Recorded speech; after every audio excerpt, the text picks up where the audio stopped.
I was sitting in my new cardiologist's office for a routine checkup when a framed photograph on his mahogany desk made the blood freeze in my veins. It was my wife. She was wearing the custom red silk dress I had bought her in Milan just 3 months ago. When the doctor confidently walked into the room, I pointed at the frame and casually asked who the beautiful woman was. His face lit up with absolute adoration as he told me it was his fiancée, Cindy, who was unfortunately trapped in a miserable marriage with a dying billionaire. He smiled and said they were just waiting for his heart to finally give out. My own heart did not stop in that moment. Instead, it turned to ice. Before I tell you how I dismantled their perfect little murder plot, please let me know where you are watching from in the comments below. Hit the like button and subscribe if you believe that betrayal should always be met with absolute calculated justice. I am Victor Harrison. I am 70 years old, and I have spent the last 4 decades building a logistics and commercial real estate empire right here in Chicago. I did not inherit a single dime. I built an $80 million fortune through sheer willpower, sleepless nights, and an instinct for reading people that has never failed me. At my age, you learn to see the world exactly as it is, stripped of all its pretty illusions. You learn to recognize the hungry look in a competitor's eyes. You learn to spot a bad deal from a mile away. But the one place a man never expects to be negotiating for his life is inside his own home, or in this case, inside the pristine, sterile office of a highly recommended medical professional. My wife, Cynthia, had booked this appointment for me. Cynthia is 52, elegantly beautiful, and has been my second wife for the past 20 years. Recently, I had been experiencing some mild arrhythmias, nothing overly serious for a man of my age who has carried the stress of a massive corporation, but enough to warrant attention. Cynthia had been incredibly insistent. She researched the best specialists in the city, fretting over my health with a devotion that warmed my aging heart. She found Dr. Miles Preston. He was 48, flashy, and carried a reputation as a miracle worker for Chicago's elite. My executive assistant booked the appointment under my initials V. Harrison, a standard security protocol to avoid unnecessary press or preferential bias. The office was exactly what you would expect from a high society doctor. Floor-to-ceiling windows overlooking the magnificent Miles sleek leather chairs, and a massive mahogany desk free of any medical clutter. I was sitting in one of those leather chairs waiting for the doctor to review my chart, when my eyes drifted to a silver picture frame angled slightly toward the doctor's chair. At first, I thought my eyes were playing tricks on me. I leaned forward, squinting slightly. The woman in the photograph was laughing, her head thrown back in a moment of pure, unadulterated joy. Her blonde hair cascaded perfectly over her bare shoulders. But it was the dress that locked my lungs. It was a brilliant, fiery red silk dress with a distinct asymmetrical neckline. You do not forget a dress like that. You especially do not forget it when you personally paid a master tailor in Milan $15,000 to custom fit it to your wife's exact measurements just 3 short months ago. I remembered zipping her into that exact dress in our hotel suite, kissing her neck, and telling her she was the most beautiful woman in Italy. Yet here she was, immortalized in silver, sitting proudly on the desk of a man I had never met. My mind raced, attempting to process the cognitive dissonance. Was it a coincidence, a stock photo numb? The small scar above her left collarbone, a remnant from a childhood accident she had told me about on our 3rd date, was clearly visible. It was Cynthia. Before the shock could morph into a physical reaction, the heavy oak door swung open. Dr. Miles Preston walked in. He wore a tailored suit under his pristine white lab coat, exuding the kind of arrogant confidence that only comes from a life of unchecked privilege. He extended a manicured hand, flashing a brilliant, expensive smile. "Mr. Harrison, so glad to finally meet you. I apologize for the wait. I was just reviewing your preliminary EKG results." I shook his hand. His grip was firm, but my focus was entirely on my own internal thermostat. In the business world, when you discover a competitor's fatal flaw, you do not gasp. You do not flip the table. You smile and you let them keep talking. "Not a problem at all, doctor. I replied, keeping my voice smooth and perfectly measured. I gestured casually toward the silver frame on his desk. I was just admiring the photograph. That is a beautiful woman. Your fiancée. Dr. Miles chuckled a soft, affectionate sound that sent a fresh wave of cold fury through my veins. He walked behind his desk, glancing down at the photo with a look of absolute devotion. She is, actually, he said, his voice softening. Her name is Cindy, the absolute love of my life. Cindy. Cynthia. She had not even bothered to stray far from her real name. Congratulations, I said, leaning back comfortably in my chair, playing the role of a harmless, friendly older gentleman making small talk. You must be very happy. When is the big day? Miles sighed, adjusting his stethoscope around his neck. A shadow of frustration crossed his perfectly tanned face. Well, that is a bit complicated at the moment. We are waiting. Cindy is currently trapped in a rather nightmare of a marriage. Oh. I raised a brow, feigning mild, polite curiosity. That is a shame. Why doesn't she just leave? Miles leaned against his desk, crossing his arms. He seemed eager to brag, eager to share the tragic romance of his life with a stranger who he thought was just another anonymous patient. Her husband is a tyrannical, ancient billionaire, very controlling, very possessive. He would drag her through court for years and leave her with nothing if she tried to divorce him. But between you and me, he leaned in slightly, lowering his voice in a conspiratorial tone. His heart is failing. He doesn't have much time left. We are just waiting it out. Once nature takes its course, she will finally be free. The room seemed to shrink. The silence stretched for a fraction of a second, but in my mind, it lasted an eternity. A tyrannical ancient billionaire, a failing heart. They were just waiting it out. He did not know who I was. Cynthia must have used the alias Cindy Thorne, her maiden name, and kept my identity completely hidden from him. To Dr. Miles Preston. I was just V. Harrison, an older man with some minor cardiac complaints. He was entirely unaware that the ancient billionaire he was waiting to die was sitting less than 3 feet away, staring right into his eyes. Well, I said softly, my tone completely devoid of the violence building in my chest. I suppose patience is a virtue. I hope things work out exactly as they are meant to for you and Cindy. Thank you, Mr. Harrison. I appreciate that. He smiled, oblivious to the predator sitting across from him. He then picked up a sleek pen and turned his attention to my medical file. Now let us talk about you.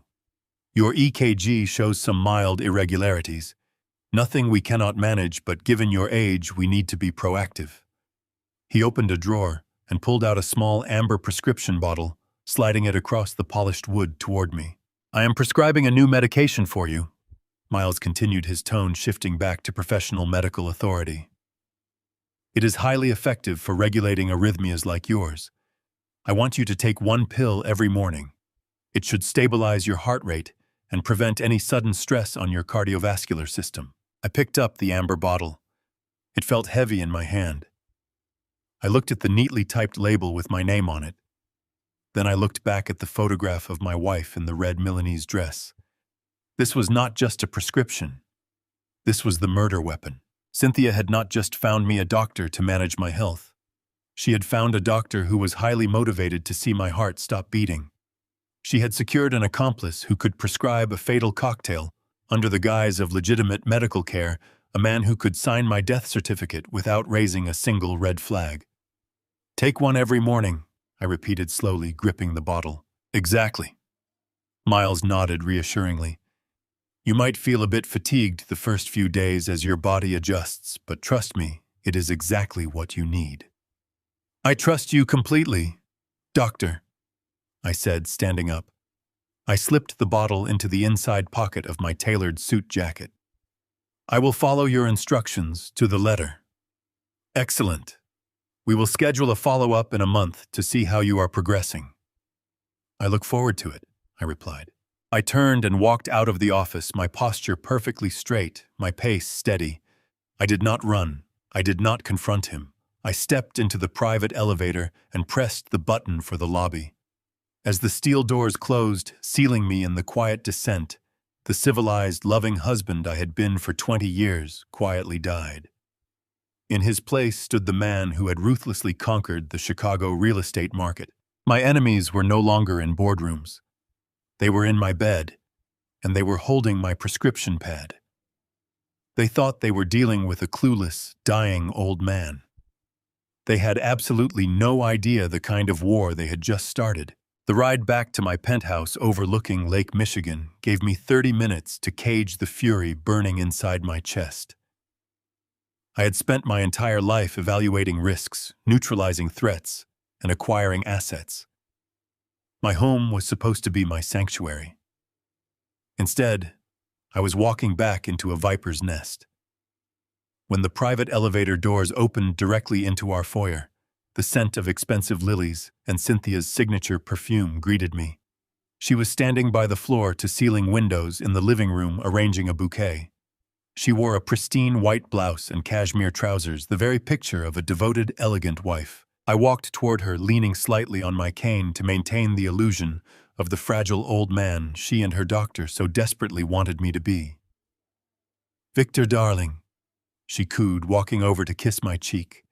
Her lips felt like ice against my skin. "How was the appointment with Dr. Preston? I have been worried sick all morning." I offered a tired, appreciative smile, gently patting her hand. "He was excellent, Cynthia. Very thorough. He said my heart needs careful management, but he prescribed a new medication that should fix these little episodes." I reached into my jacket pocket, pulled out the amber bottle, and placed it on the marble kitchen island. "He seems very confident in this treatment." Cynthia's eyes darted to the bottle. It was a microscopic movement, a barely perceptible flicker of triumph, but I saw it. I had spent 40 years reading the micro-expressions of ruthless executives across negotiation tables. That look was greed. Pure, unadulterated greed. "Oh, thank goodness," she sighed, placing a comforting hand on my chest, right over the heart shot she was plotting to stop. "I just want you to be healthy and around for a very long time." I looked at her, truly looked at her, and decided to test the waters. "You know, seeing the doctor today reminded me of our trip to Milan. We walked so much that day. Do you remember that custom red silk dress I bought you, the one with the asymmetrical neckline? I have not seen you wear it in months. You should put it on for dinner tonight to celebrate my good health." Cynthia did not miss a single beat. Her heart rate did not elevate. Her breathing remained steady. She just smiled, a gentle, almost apologetic curve of her lips. "Oh, darling, I donated it to the charity auction last month," she said smoothly, pouring me a glass of sparkling water. "Do you not remember? It was just a bit too flashy for my taste these days. Besides, the auction raised so much money for the children's hospital. I thought you would be proud." It was a masterful lie. Flawless. Plausible. Delivered with the perfect amount of altruistic charm to make me feel guilty for even asking. If I had not seen that exact dress draped over her shoulders in a silver frame on her lover's desk just an hour ago, I would have believed her. I took the glass of water from her hand, marveling at the monster I had married. "Of course," I replied, taking a slow sip. "You always were so generous." "Always," she whispered, handing me the amber bottle. "Now, did the doctor say you should take this immediately? We should not delay your treatment." "He said 1 pill every morning," I answered, "but he suggested I start right away." I opened the bottle. Inside were small, unassuming white capsules. I knew I had to take the first one. If I hesitated, if I refused, her suspicion would ignite, and a cornered rat is far more dangerous than a comfortable one. I needed her to believe she was winning. I placed the pill on my tongue, raised the glass, and swallowed it right in front of her. Her smile widened, her eyes crinkling with what looked like genuine relief. She kissed my cheek again. "Perfect. You go rest in the study, darling. I will have the chef prepare a light, heart-healthy lunch for you." I nodded and walked slowly toward my private study. As soon as the heavy oak doors clicked shut behind me, the facade dropped. I sat heavily in my leather chair, staring at the Chicago skyline. I needed to formulate a plan. I needed to isolate my assets, contact my legal team, and prepare a counteroffensive that would leave them both in ruins. But before I could even open my secure laptop, the physical toll of that single white capsule hit me like a freight train. It started as a dull, localized ache directly behind my sternum. Within 20 minutes, that ache blossomed into a sharp, suffocating pressure. I gripped the armrests of my chair, my knuckles turning white. The room began to spin, the edges of my vision blurring into a hazy, disorienting gray. A cold sweat broke out across my forehead, soaking my collar. This was not a placebo. This was not a minor adverse reaction.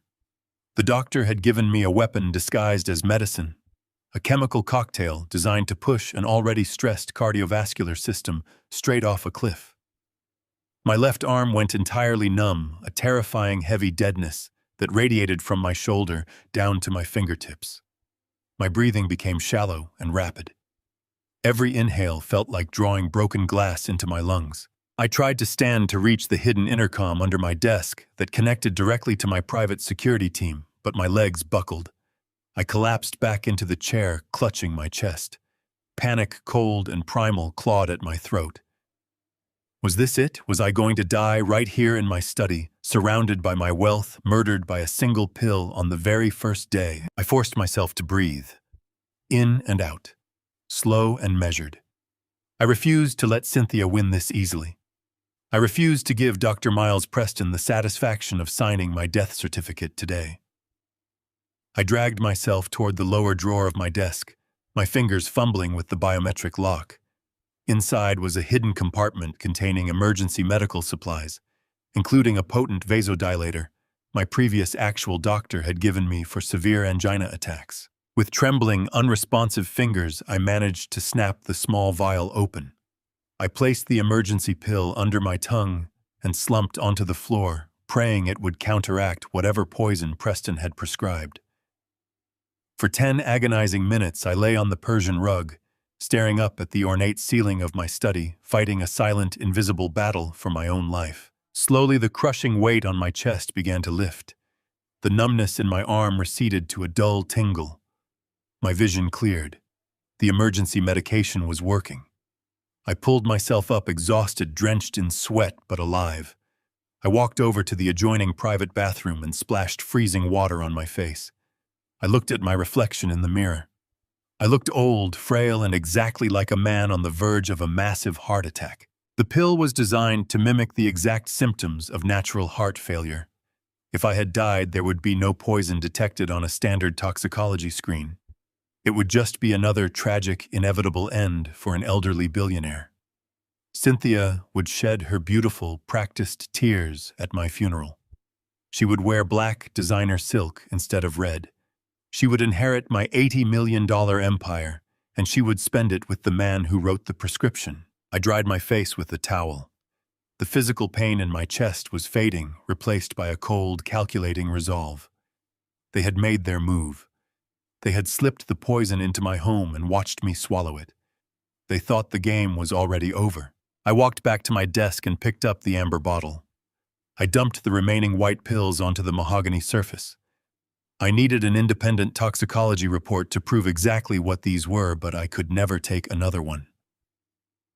I opened a drawer and retrieved an old bottle of standard vitamin supplements. The capsules were identical in shape, size, and color to Preston's poison. Carefully, methodically, I emptied the toxic pills into a secure plastic evidence bag and refilled the amber bottle with the harmless vitamins. I would take one vitamin every single morning. I would let Cynthia watch me swallow them. I would let her count the decreasing pills in the bottle. I would let her believe that my death was inching closer with every passing day.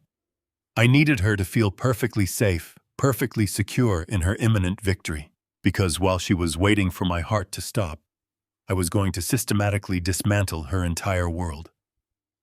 I reached for my secure phone, dialed my private attorney, and prepared to set the trap.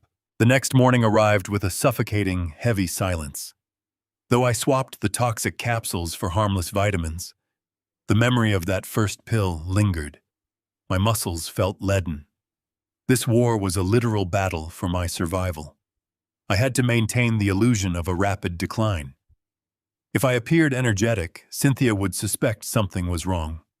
She would contact her lover, and they would adjust their strategy.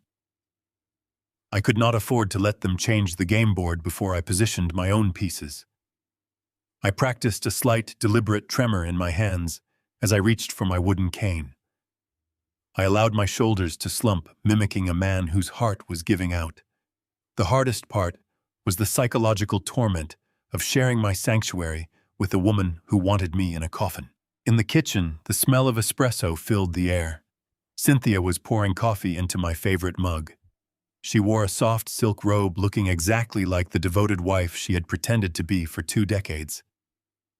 "Good morning, darling," she said, her voice dripping with artificial sweetness. She walked over and kissed my cheek. "You look so tired today. Did you sleep well?" I let out a labored sigh, leaning heavily against the counter. "It was a difficult night," I rasped, making my voice sound thin. "My chest feels incredibly tight."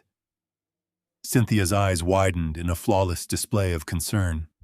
She placed a comforting hand on my arm. "Oh, Victor, that breaks my heart. But Dr. Preston said the medication might cause some fatigue at first. We must trust his process. Have you taken your pill today?" I nodded weakly. I was just about to. She retrieved the amber bottle, unscrewed the cap, and shook a single white capsule into her manicured hand. She held it out to me along with a glass of water. I took the pill and the glass. I placed the capsule in my mouth, took a sip of water, and swallowed. Of course, it was just a simple, harmless vitamin, but she did not know that critical detail. Her gaze was fixed on my throat, watching the movement of my swallow with a predatory intensity. It was the look of a hunter watching a trap snap shut. "There," she whispered, taking the empty glass from my trembling hand. "You are going to feel better soon. I promise." I thanked her and slowly shuffled back toward my study. Once the door locked behind me, I dropped the facade. I stood up straight, the tremor in my hands vanishing instantly. I opened the hidden compartment in my desk and placed the real toxic pill into a secure bag.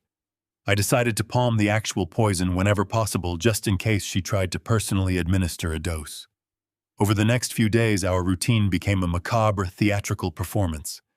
I would shuffle into the kitchen, acting weaker.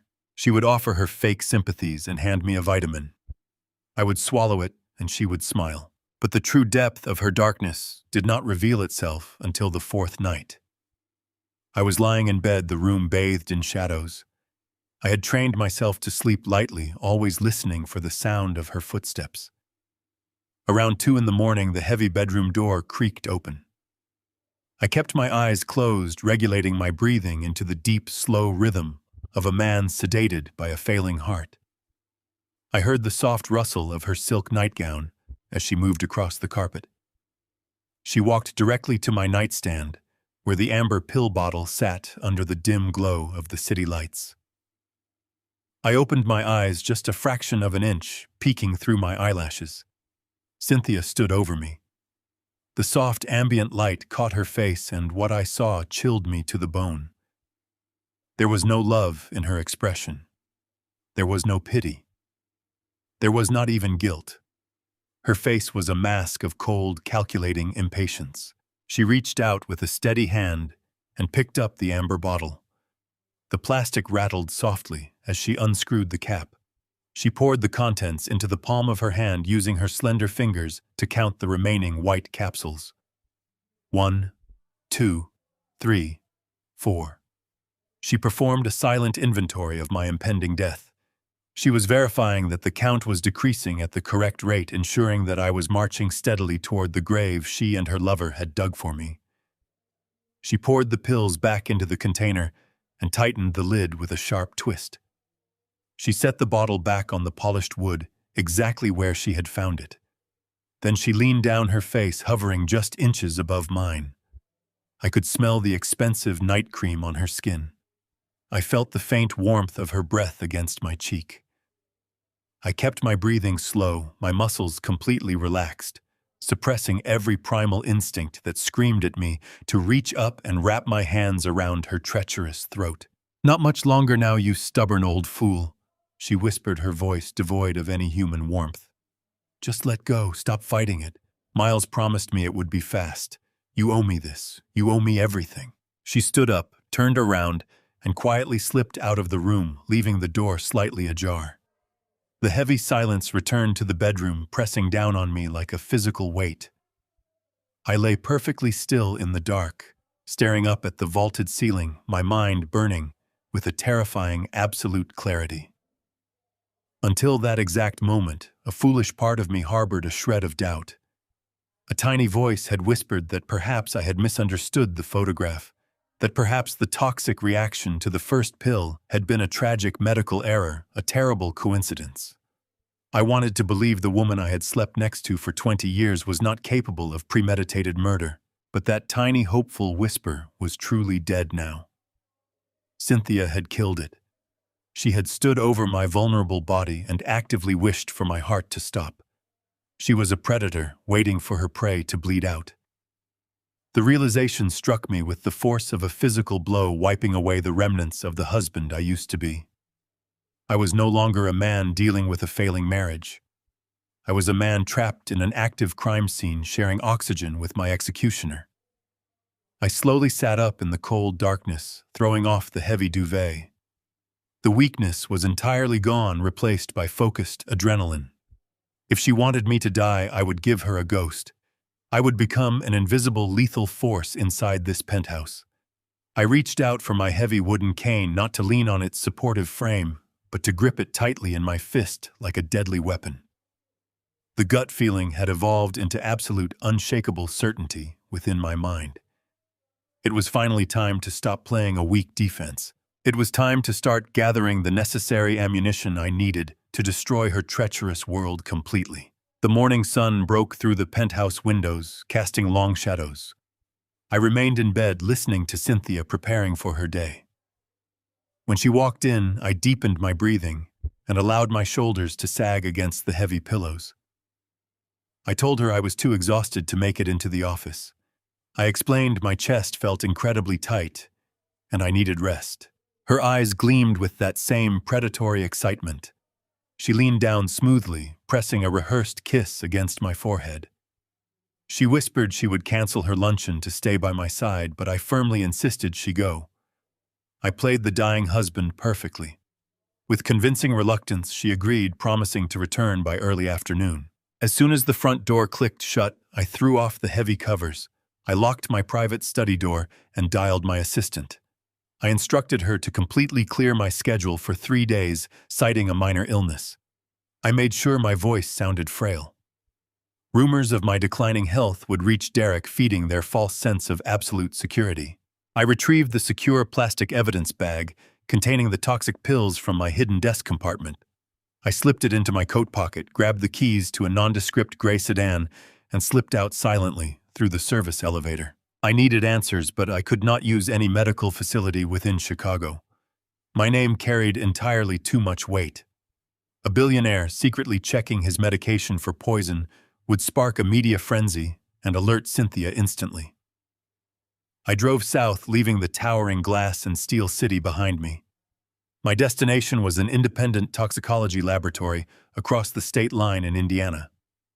I knew they prioritized absolute discretion above all else. The drive took an hour and a half, giving me ample time to deeply reflect on the sheer absurdity of my situation. I did not inherit a boardroom. 45 years ago, my entire empire consisted of a single rusted delivery truck with a failing transmission. I drove that truck relentlessly through the brutal Chicago winters, hauling heavy freight for 16 grueling hours a day, sleeping in the freezing cab. In the 1980s, the local mob tried to violently squeeze me for protection money. I did not back down. I negotiated my way out through sheer defiance. In the 90s, I faced cutthroat corporate raiders who tried to bleed my growing company dry. I crushed every single one of them. I learned early on that the world only respects absolute power, careful preparation, and an absolute refusal to surrender. I built my empire by being tougher, smarter, and far more relentless than the men who wanted to see me fail. Now my greatest threat was not a ruthless mob boss. It was a cowardly doctor wielding a prescription pad and a treacherous woman I had showered with expensive diamonds. I survived the worst the business world had to throw at me. I absolutely refused to be taken down by amateur opportunists. I pulled into the quiet industrial park in Indiana. The private laboratory was housed in a modest brick building with darkly tinted windows. I walked inside confidently, presenting myself to the professional at the front desk. I did not use my real name. I paid a substantial expedited processing fee in untraceable cash, demanding the head toxicologist analyze the chemical composition of the mysterious capsules immediately. I took a seat in the sterile waiting room. The agonizing wait felt eternal. Every slow minute stretched into an absolute eternity as I sat on a rigid plastic chair sipping stale coffee.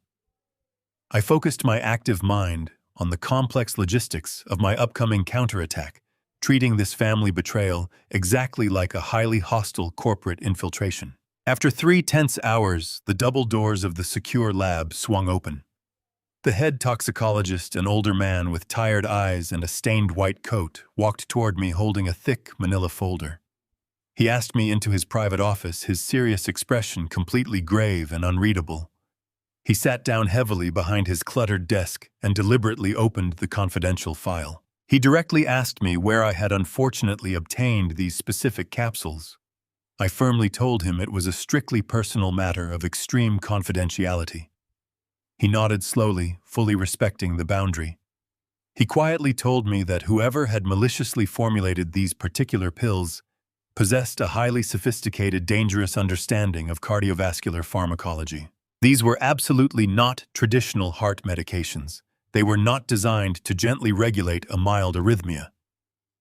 The intelligent toxicologist pointed directly to a complex chemical breakdown, boldly printed on the bright white paper. He thoroughly explained that the capsules contained a highly concentrated, very dangerous synthetic compound. It was specifically engineered to act as a silent, completely invisible internal accelerant. Once ingested, the toxic compound would slowly bind to the sensitive vascular walls, ultimately causing a progressive, severe, and deadly spike in blood pressure. It was maliciously designed to force the struggling heart to work exponentially harder while simultaneously constricting the vital arteries. He looked me dead in the eye and clearly delivered the absolute, terrifying medical truth. If an older man with a pre-existing, relatively mild heart condition were to mistakenly take these dangerous pills daily, his cardiovascular system would be subjected to utterly catastrophic physical stress. Within exactly 2 to 3 short weeks, the cumulative internal effect would undoubtedly induce a massive, entirely fatal myocardial infarction. A sudden heart attack so incredibly severe and physically destructive that medical survival would be virtually impossible. But the most truly chilling detail was the underlying chemistry itself. The lethal compound was perfectly synthesized to metabolize and completely break down within a few short hours of the fatal cardiac event. It would leave absolutely no detectable chemical residue in the human bloodstream or the surrounding organ tissues.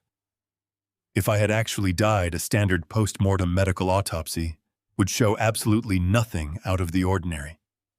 The assigned medical examiner would easily conclude that I had simply succumbed to natural age-related heart failure. It was the absolute perfect, utterly untraceable murder weapon. I sat rigidly in the leather chair, quietly absorbing the clinical, cold, scientific confirmation of my impending, carefully planned execution. Cynthia and Miles had not just secretly hoped I would somehow die. They had meticulously orchestrated a flawless, completely undetectable assassination. The timeline hit me like a solid physical blow.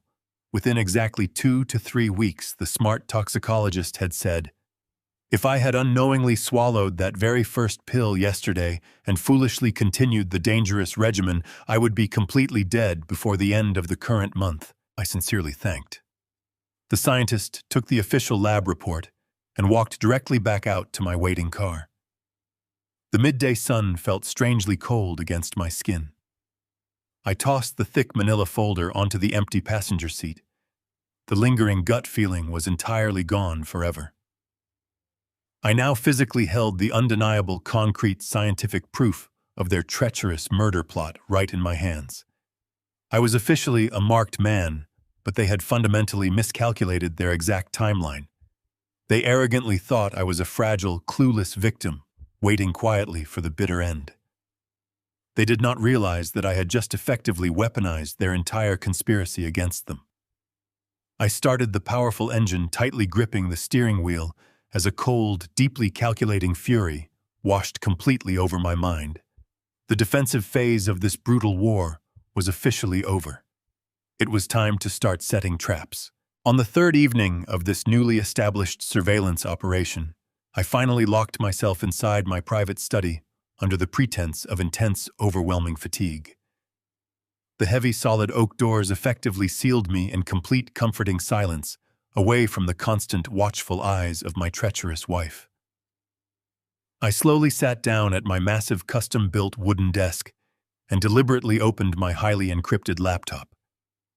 The tiny biometric scanner glowed brightly for a brief second, verifying my unique fingerprint before silently granting me total, unrestricted access to the digital panopticon my private security team had flawlessly installed throughout the penthouse.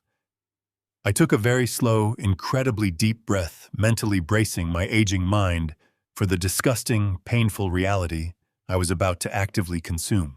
I specifically navigated my cursor to the hidden audio files secretly recorded earlier that very same afternoon in the main, sprawling living room. I fully genuinely expected to hear Cynthia making a secret hushed phone call to Dr. Miles Preston. I eagerly anticipated hearing her coldly detail my beautifully faked physical struggles and perhaps complain loudly about exactly how stubbornly I was clinging to my fading life. I carefully adjusted my secure noise-canceling headphones over my ears, staring blankly at the erratic digital audio waves moving quickly across the bright, high-resolution screen. The crystal-clear recording began smoothly, with the familiar, everyday soft sounds of the luxury penthouse. I clearly heard the faint, distant hum of the busy city traffic far below through the thick, soundproof glass windows.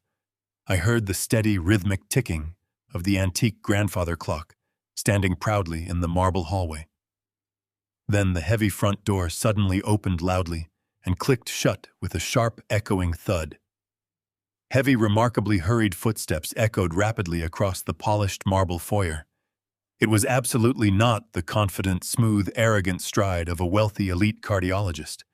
These frantic steps were completely erratic, clearly fueled by sheer, unadulterated panic. I heard Cynthia speak first. Her tone was incredibly sharp, completely devoid of the sweet, sickeningly loving cadence she constantly used whenever she interacted with me. She angrily demanded to know exactly why the unexpected visitor had recklessly come directly to the apartment in the middle of the afternoon, without calling first. The responding voice made the blood freeze solidly in my veins for the absolute second time that miserable week. It was Derek, my 30-year-old son, the chief operating officer of my entire corporate empire. The very boy I had personally raised, extensively educated, and carefully groomed to smoothly inherit every single thing I had spent 40 grueling years building from absolute scratch. His voice was violently trembling, pitched unusually high with an undeniable, pathetic, sickening desperation. I could distinctly hear him pacing frantically back and forth across the expensive hardwood floor. He completely ignored Cynthia's angry, hushed reprimand and began speaking in a frantic, terrifyingly rushed outburst. "How much longer, Cynthia?" Derek demanded, his words tumbling over each other in sheer terror. "The crypto guys are threatening to break my legs. You said the doctor's pills would work fast." I sat perfectly still in my dark leather chair. My large hands were pressed flat on the smooth desk, pressing down so incredibly hard my aging joints physically ached. My own son intimately knew about the poisoned medication. My own flesh and blood was actively relying on my imminent, agonizingly painful death to quickly cover his massive hidden financial failures. Cynthia replied with the cold, terrifying, sociopathic authority that sent shivers down my spine. "Patience," she hissed at him. her voice dripping with venomous calculation. "If he dies too fast, there's an autopsy. We get $80 million in a month. Just hold off your thugs." The audio file relentlessly continued to play flawlessly, capturing the disgusting, hushed, conspiratorial argument between my treacherous wife and my treacherous son. But the sudden roaring ringing in my ears nearly drowned out the rest of their vile words. I very slowly removed the heavy headphones and placed them gently on the desk. I did not yell. I did not violently throw anything across the room. I simply stared straight at the blank white wall, feeling an absolute, crushing, devastating weight violently descend upon my chest. This specific betrayal was infinitely worse than the terrible realization back in the doctor's office. Cynthia was just my second wife.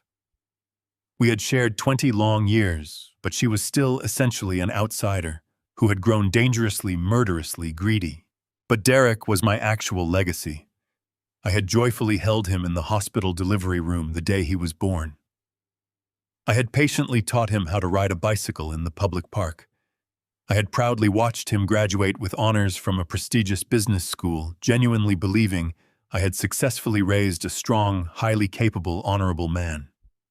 I had officially handed him the operational keys to my massive kingdom, completely trusting him to lead the prosperous company into the next successful generation. Instead, he was absolutely nothing but a weak, pathetic, cowardly parasite. He was entirely willing to stand by and watch me violently choke on a fatal heart attack, just to hastily pay off his illegal underground gambling debts. The sheer magnitude of the catastrophic double betrayal threatened to completely suffocate my normally highly logical mind. They were actively working together. The woman who slept peacefully in my bed, and the boy who proudly carried my last name, had secretly formed a lethal, unbreakable alliance against my life. They viewed my entire existence as nothing more than an inconvenient temporary obstacle standing directly between them and my massive, hard-earned bank accounts. The profound, crippling grief I deeply felt for the complete loss of my only son lasted exactly 10 excruciating silent minutes. As I sat completely alone in the dimming, quiet light of the private study, the heavy mourning rapidly evaporated. It was instantly replaced by a deep, incredibly dark, and utterly merciless, burning fury. I quickly realized that Derek had not just fundamentally betrayed me as a loving father. He had fundamentally betrayed the entire company I had literally bled to build over 4 decades. His unforgivable actions were a direct insult to everything I stood for. If he was currently millions of dollars in severe debt to violent, dangerous criminals, he was a massive walking liability to the entire corporate structure. He was not just plotting my personal murder. He was actively, recklessly endangering the secure livelihoods of thousands of hard-working, loyal employees who genuinely depended on my business for their families. I aggressively opened a secondary secure digital portal on my laptop. I expertly bypassed the corporate firewall to directly access the firm's confidential ledgers. I urgently needed to see exactly how much catastrophic damage my son had already secretly caused behind my back. I needed to meticulously track every single stolen dollar he had illegally touched. The immense emotional devastation was now locked away inside a cold, impenetrable steel mental vault. They desperately wanted to play a deadly high-stakes game for $80 million. I was going to ensure that neither of them walked away with a single miserable dime. I stared at the glowing screen of my heavily encrypted laptop, the pale light casting sharp shadows across the mahogany desk. The suffocating grief of a betrayed father had been entirely replaced by the cold, calculating precision of a veteran chief executive officer preparing for absolute war. Derek was not just a massive, heartbreaking, personal disappointment. He was an active, malignant tumor aggressively spreading through the core of my life's work. I had spent 4 grueling decades building an $80 million logistics empire from absolutely nothing. I had fought off ruthless corporate raiders and aggressive hostile takeovers. Now the most dangerous, insidious threat I had ever faced was sitting comfortably in my own penthouse, casually discussing my premeditated murder with my treacherous wife. This was no longer just a desperate fight for my physical survival. It was a brutal high-stakes battle for my entire legacy. Derek had foolishly mentioned his violent cryptocurrency creditors on the hidden audio recording. He was drowning in terrifying underground debt, and he was desperately trying to buy time for the poison to finally stop my heart. But waiting for me to die was clearly not his only financial strategy. If he was stalling violent men who threatened to physically break his legs, he had to be throwing them a substantial financial bone to keep them satisfied. He certainly did not have the personal wealth to manage that heavy payoff. He was using my money. He was actively bleeding my company dry. My fingers moved rapidly and silently across the specialized keyboard. I bypassed the standard executive security protocols and accessed the deeply buried, highly classified master ledgers of the corporation. As the chief operating officer, Derek possessed high-level clearance, but he fundamentally lacked the absolute foundational system access that I had personally engineered into the secure digital architecture decades ago. He arrogantly believed his digital footprints were completely invisible. He was wrong. I began a meticulous forensic digital audit of every corporate transaction processed over the past 8 months. I started by scanning the primary operational accounts, looking for large, unexplained outward capital flows. At first glance, everything appeared perfectly normal. The standard payroll was met, the massive logistics contracts were fully funded, and our standard quarterly earnings looked relatively stable. But I knew exactly how greedy, desperate men operated when their backs were pressed firmly against a wall. They never stole from the brightly lit, highly visible main accounts. They always hid their dirty work deep within the shadows of the complex secondary ledgers. I shifted my intense focus to our international logistics division, a massive complex subsidiary that handled hundreds of high-value shipments across multiple global borders every day. The sheer volume of daily transactions made it the perfect chaotic place to hide a systematic, slow-moving theft. I applied a specialized algorithmic filter, deliberately searching for rapid recurring payments made to brand new, completely unknown vendor accounts. Within 20 tense minutes, the ugly truth began to materialize on the bright screen. I found the very first glaring anomaly buried deeply within a routine quarterly expense report. It was a completely unauthorized payment of $400,000 allocated to a mysterious consulting firm called Apex Global Solutions. I immediately cross-referenced the unknown vendor name against our approved corporate database. The company did not exist. There was no legitimate record of their services, no official point of contact, and no authorized vendor approval form. It was a complete ghost. My heart pounded with a cold, rhythmic fury as I dug even deeper into the tangled digital web my son had woven. Over the incredibly painful course of 3 hours, I systematically uncovered a massive, sprawling network of fraudulent corporate contracts. Derek had secretly created 12 different, completely fake shell companies. He had been quietly funneling massive amounts of untraceable corporate capital directly into these invisible offshore accounts for the past 6 months. He was drafting fake invoices for imaginary supply chain optimization studies, non-existent digital security upgrades, and completely fabricated international shipping tariffs. He was ruthlessly signing these ghost contracts, using his immense operational authority, silently bypassing the standard financial review boards by cleverly keeping each individual payment just a few $1,000s below the mandatory executive audit threshold. It was a highly sophisticated, meticulously planned embezzlement operation. He had already stolen nearly $4 million of my hard-earned capital, but $4 million was clearly not enough to permanently satisfy the violent, dangerous underground creditors he had so foolishly entangled himself with. He had squandered millions on highly volatile, incredibly stupid cryptocurrency investments that had completely crashed, leaving him exposed to ruthless men who did not care about corporate titles or fancy degrees. They only cared about absolute immediate payment. The ghost contracts were simply a desperate temporary stalling tactic. He was frantically siphoning just enough company blood to keep the violent wolves away from his door, while he impatiently waited for my heart to give out. I leaned back in the heavy leather chair, the bright monitor reflecting in my cold eyes. The absolute scale of his treacherous betrayal was truly breathtaking. He was actively destroying the incredibly prosperous, stable company that employed thousands of hard-working, innocent people. He was perfectly willing to let my entire logistical empire crash into total ruin just to selfishly save his own pathetic skin. He truly believed he could simply inherit the remaining $80 million, easily cover his massive illegal tracks, and walk away as a wealthy, unbothered king. I meticulously downloaded every fraudulent contract, every fake invoice, and every single digital wire transfer record onto a highly secure, heavily encrypted external drive. I was gathering the exact, undeniable ammunition I needed to completely decimate him in a court of law.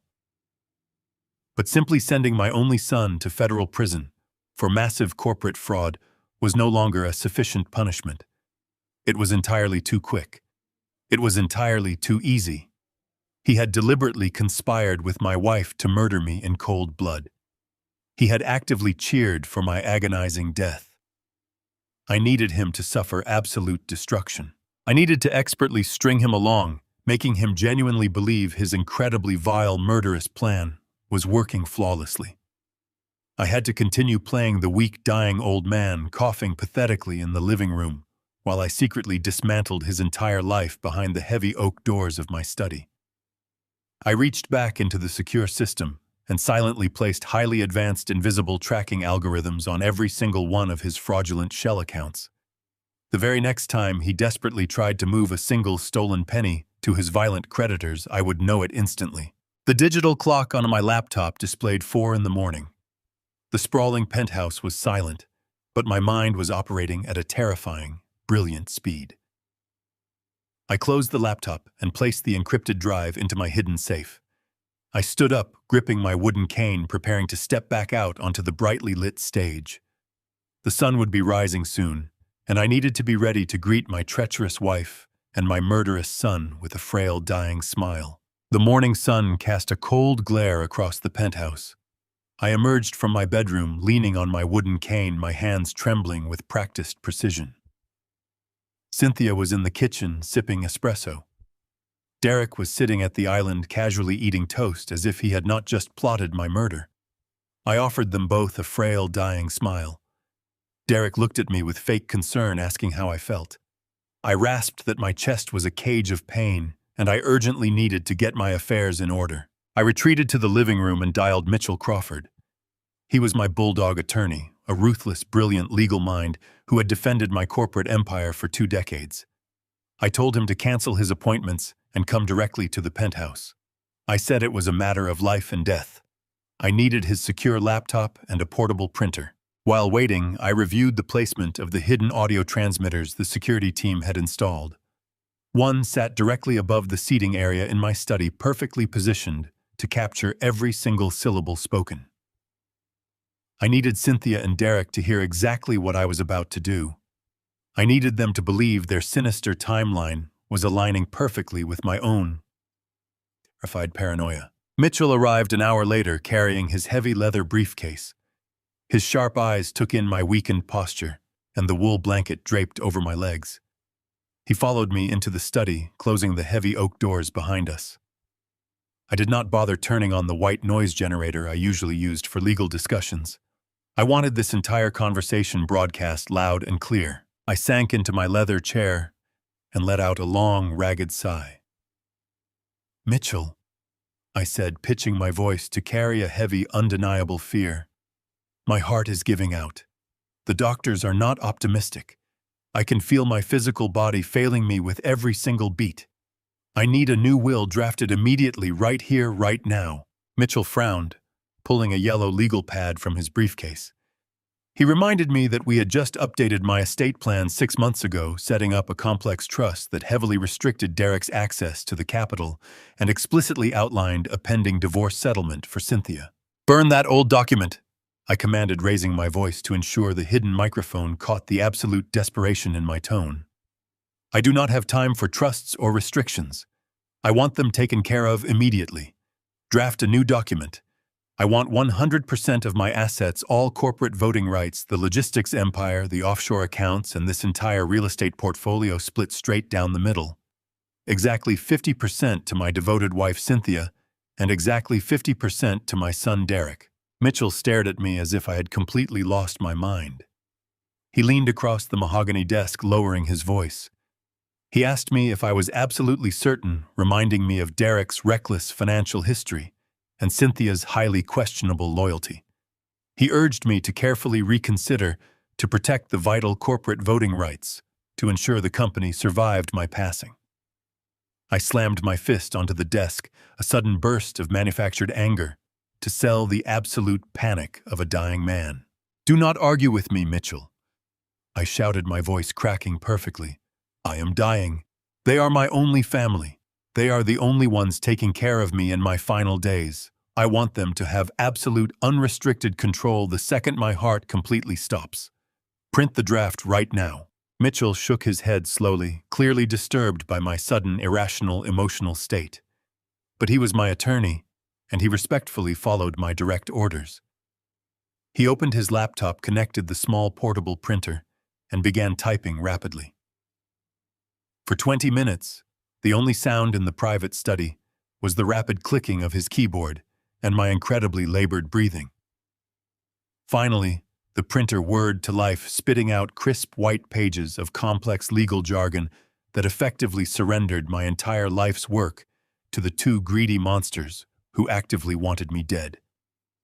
Mitchell placed the freshly printed document directly on my desk. He pointed to the signature lines, silently offering me his heavy gold pen. "Leave it," I whispered, slumping back in my chair and closing my eyes, as if the mere act of arguing had completely exhausted my failing heart. "I need to read it over carefully tonight. I need to make sure the language is completely ironclad. You can return tomorrow morning, and I will sign it then in front of a public notary." Mitchell reluctantly packed up his equipment. He gave me a long, sad look, completely convinced he was watching a great man succumb to the terrifying weakness of mortality. I thanked him and asked him to see himself out. The moment the study doors closed behind him, I smoothly sat up straight. The pathetic weakness vanished from my posture. I picked up the stack of papers and placed them perfectly in the center of my dark mahogany desk, ensuring the bold heading detailing the 50% asset split was completely visible. It was the ultimate piece of irresistible bait, perfectly laid out for a pair of starving predators. I quietly walked to my private bathroom, locked the door, and pulled out my encrypted security tablet. I tapped into the hidden camera network, focusing the feed directly on the heavy oak doors of my study. I did not have to wait long. Less than 30 minutes after Mitchell left the penthouse, the study door slowly creaked open. Cynthia slipped into the room, looking over her shoulder to ensure the hallway was empty. She moved with the silent, practiced grace of a seasoned thief. She glided directly toward my desk, her eyes locking instantly onto the crisp white pages of the drafted will. I watched through the high-definition lens as she leaned over the document. Her manicured fingers traced the exact lines where her name and Derek's name were printed next to the words, granting them total, unrestricted control of $80 million. The subtle, wicked smirk I had grown to despise slowly spread across her beautiful face, blossoming into a full, genuine smile of absolute triumph. She quickly pulled her silver smartphone from her pocket. She held it steady over the desk, snapping clear, high-resolution photographs of every single page.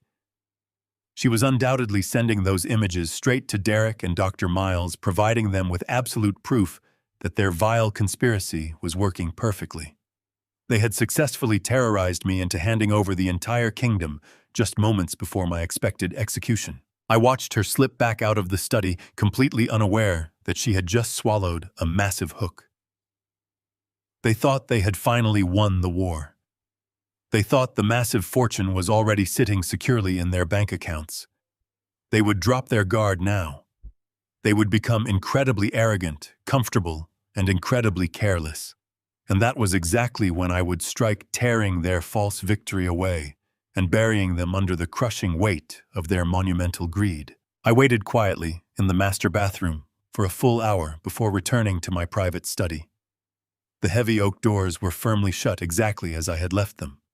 I walked over to the mahogany desk and glanced down at the freshly printed draft of my new will. To the untrained eye, it looked completely untouched. But I had spent 40 years reading human behavior.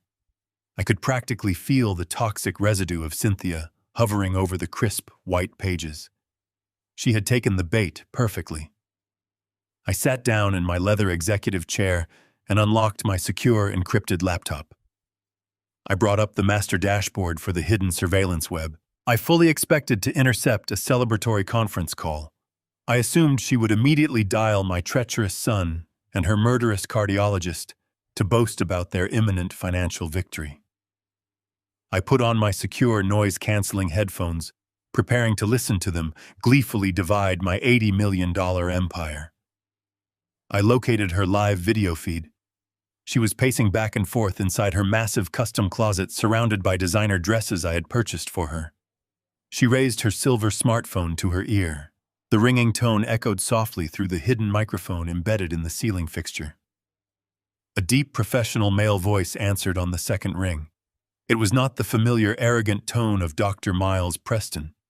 It was certainly not the desperate panic-stricken voice of my cowardly son Derek. "Gregory speaking," the man said smoothly. I recognized the voice instantly. Gregory Harrison was a notoriously ruthless, highly aggressive private attorney who specialized in hostile asset recovery and high-conflict divorces. He was a legal mercenary, a man who destroyed lives for a hefty retainer. "Gregory, it is Cynthia," she said, her voice dropping to a low, conspiratorial whisper. "The old fool just had a complete breakdown. He brought his bulldog attorney to the penthouse an hour ago. He completely rewrote the estate plan. He left exactly 50% of everything to me and 50% to Derek. He even included full corporate voting rights." Gregory let out a low, satisfied chuckle. "That is excellent news, Cynthia. The new draft makes our next legal maneuver significantly easier. How long until his cardiovascular system finally gives out?" 2 weeks, maybe 3, Cynthia replied coldly. "He looks terrible. The synthetic compound is working exactly as Miles promised, but we need to finalize our secondary strategy. I refuse to share a single miserable dime of that $80 million with a pathetic degenerate like Derek." I sat completely frozen in my study, the breath catching sharply in my throat. I had believed Cynthia and Derek were solid co-conspirators, unified by their shared greed. I was wrong. I was listening to a vicious triple cross that defied human comprehension. "We are perfectly positioned to eliminate Derek," Gregory stated calmly. "Have you secured the digital evidence regarding his recent offshore financial activities?" "I have everything," Cynthia hissed, a dark thrill coloring her words. "I hired a private forensic accountant 3 months ago. I knew that foolish boy was drowning in massive underground gambling debts.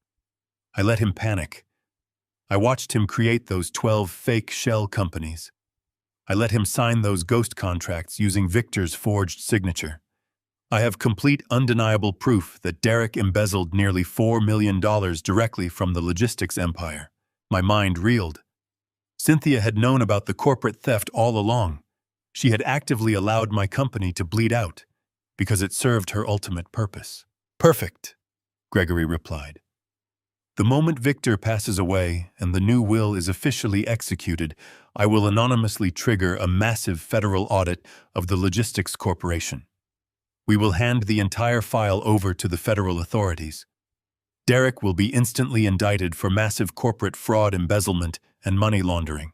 He will be facing 20 years in federal prison. To secure a plea deal, he will be forced to forfeit his entire 50% inheritance back to the primary estate. You will absorb his entire share legally and cleanly."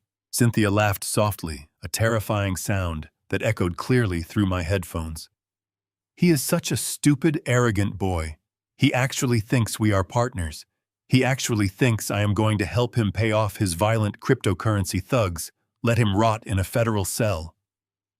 I closed my eyes, absorbing the sheer sociopathic magnitude of her dark ambition. But she was not finished. The deep web of her betrayal extended much further than my son. "And what about the good doctor?" Gregory asked, his tone shifting to a strictly analytical register. Miles Preston is a significant loose end. He knows the exact synthetic compound used to stop Victor's heart. He formulated the poison. He could easily blackmail you for millions over the next decade. Have you secured the leverage to permanently neutralize him? Cynthia's voice hardened into absolute freezing steel. Miles is a lovesick, completely spineless idiot. He thinks we are going to run away to the French Riviera and spend the rest of our lives together. He has absolutely no idea what is coming for him. Do you have the physical evidence? Gregory pressed. I kept everything, she replied triumphantly. I kept the original handwritten prescription pads he used to authorize the toxic capsules. I kept the encrypted text messages where he detailed the chemical breakdown of the compound. I even have a secret audio recording of him admitting that the medication would artificially induce a fatal myocardial infarction without leaving any chemical trace during a standard autopsy. I gripped the armrests of my chair, my knuckles turning bright white. She had meticulously documented the entire murder plot, creating a perfect, undeniable paper trail of guilt that pointed exclusively to her own lover. The moment Victor is buried, I will act the part of the devastated, suspicious widow. Cynthia continued, her voice dripping with cruel excitement. I will bring those original prescription pads directly to the medical board and the district attorney. I will claim I found them hidden in his office. I will tearfully testify that Dr. Miles Preston deliberately administered the wrong medication to my beloved husband. I will sue him for gross medical malpractice and push the district attorney to file first-degree manslaughter charges. He will go to prison for the rest of his natural life. Gregory noted, sounding genuinely impressed by her profound wickedness. He will be completely discredited. Even if he tries to drag you down with him, no jury will ever believe a convicted, disgraced doctor over a weeping, traumatized widow who courageously exposed his fatal medical errors. Exactly, Cynthia whispered. Derek goes to federal prison for corporate embezzlement. Miles goes to maximum security prison for medical manslaughter. And I walk away with 100% of the $80 million estate, the corporate voting rights, and absolute freedom. The audio feed clicked silently as the phone call ended. I sat in the dark study staring at the screen. I slowly removed the heavy headphones. I was no longer just fighting two foolish, greedy opportunists. I was fighting a brilliant, truly merciless monster. The brutal counterattack begins right now. The absolute magnitude of Cynthia's depravity settled over me like a heavy shroud. I was not dealing with an unfaithful wife or a greedy opportunist. I was cohabitating with a calculating sociopath. She had manipulated my cowardly son into committing massive corporate fraud, only to construct a tailored federal cage to lock him inside. She had seduced an arrogant cardiologist into formulating a lethal, untraceable poison, intending to hand him over to the district attorney the second my heart stopped beating. She was going to destroy every single person who stood in her path, and she was going to do it with a beautiful, tragic smile on her face. I sat in the silent darkness of my private study, fully realizing that a simple divorce or a standard corporate termination would never be enough. I needed to engineer a catastrophic, inescapable collision of all her carefully laid plans. I needed to trap all three of them in the exact same room and let the heavy doors of justice slam shut permanently.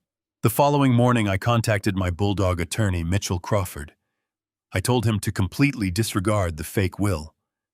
I had forced him to draft the previous day. Instead, I demanded he secure an immediate confidential meeting with the district attorney and the head of the Federal Financial Crimes Division. Mitchell was severely confused by my sudden, miraculous recovery, but he did exactly as he was heavily compensated to do. We met in a sterile, windowless conference room deep inside a secure federal building in downtown Chicago. I did not waste a single second on pleasantries. I placed the thick manila folder containing the independent Indiana toxicology report directly in the center of the large metal table. I clearly explained how the synthetic compound was maliciously engineered to induce a massive fatal myocardial infarction without leaving any chemical trace. Next, I handed the federal agents the heavy encrypted drive containing the absolute, undeniable proof of my son's massive corporate embezzlement. I showed them the 12 fake shell companies, the ghost contracts, and the rapid offshore wire transfers. Finally, I played the high-definition audio recordings captured by my private security team. I let the district attorney listen to Derek desperately begging for more time to pay off his violent cryptocurrency thugs. Then I played the ultimate audio file. I forced the room to listen to Cynthia coldly outlining her masterful triple cross to her ruthless private lawyer. The absolute silence in the federal conference room was deafening. The seasoned prosecutors were genuinely stunned by the sheer, terrifying scale of the intricate conspiracy. Within 2 intense hours, we had constructed a flawless, completely airtight legal strategy. The authorities would secure the necessary arrest warrants for attempted murder, massive corporate fraud, and medical malpractice. But I had one strict, non-negotiable condition. The ultimate arrests had to happen on my exact terms, on my specific timeline, and on my private property. I returned to the penthouse late that afternoon, intentionally dragging my left leg and leaning heavily on my wooden cane. Cynthia greeted me in the foyer, her eyes searching my pale face for any visible signs of my rapidly approaching death. I offered her a frail, completely exhausted smile. I reached out, taking her soft hands in my trembling ones. I told her that my physical strength was fading much faster than I had ever anticipated.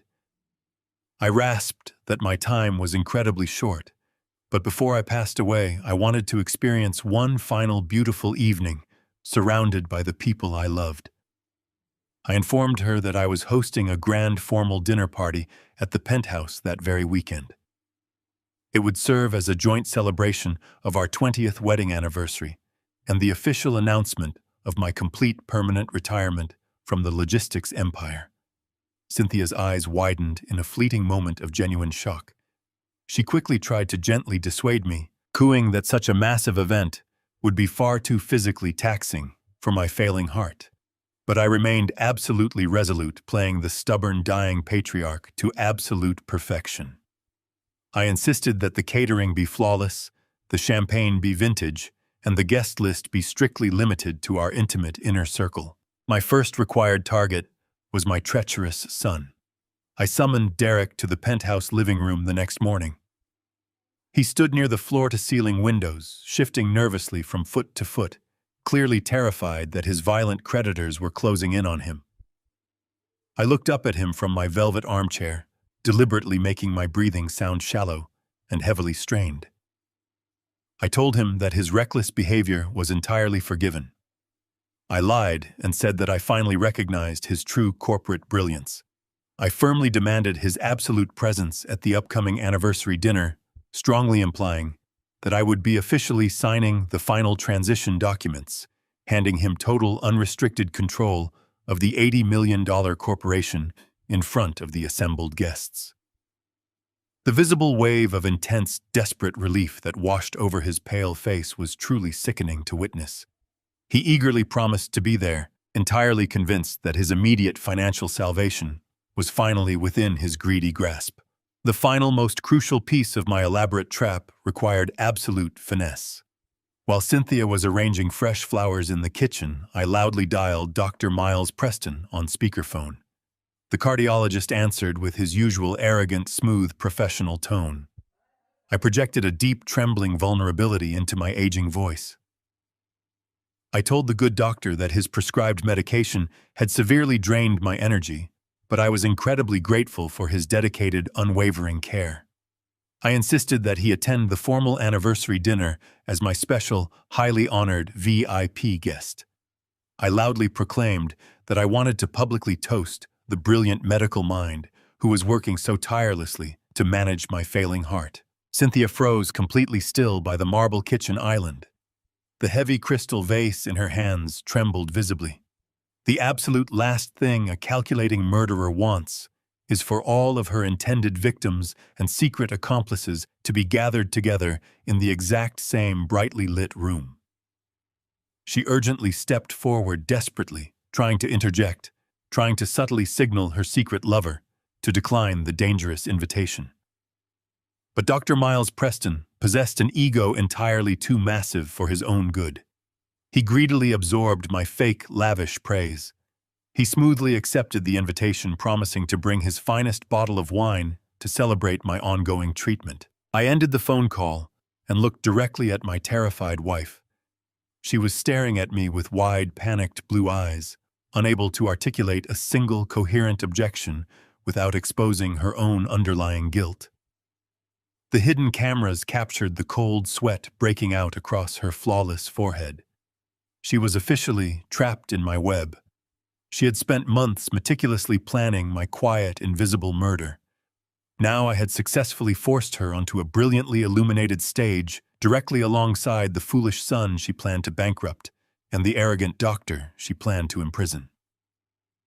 The grand dining room table was perfectly set for a magnificent feast, but they had no idea they were the ones on the menu.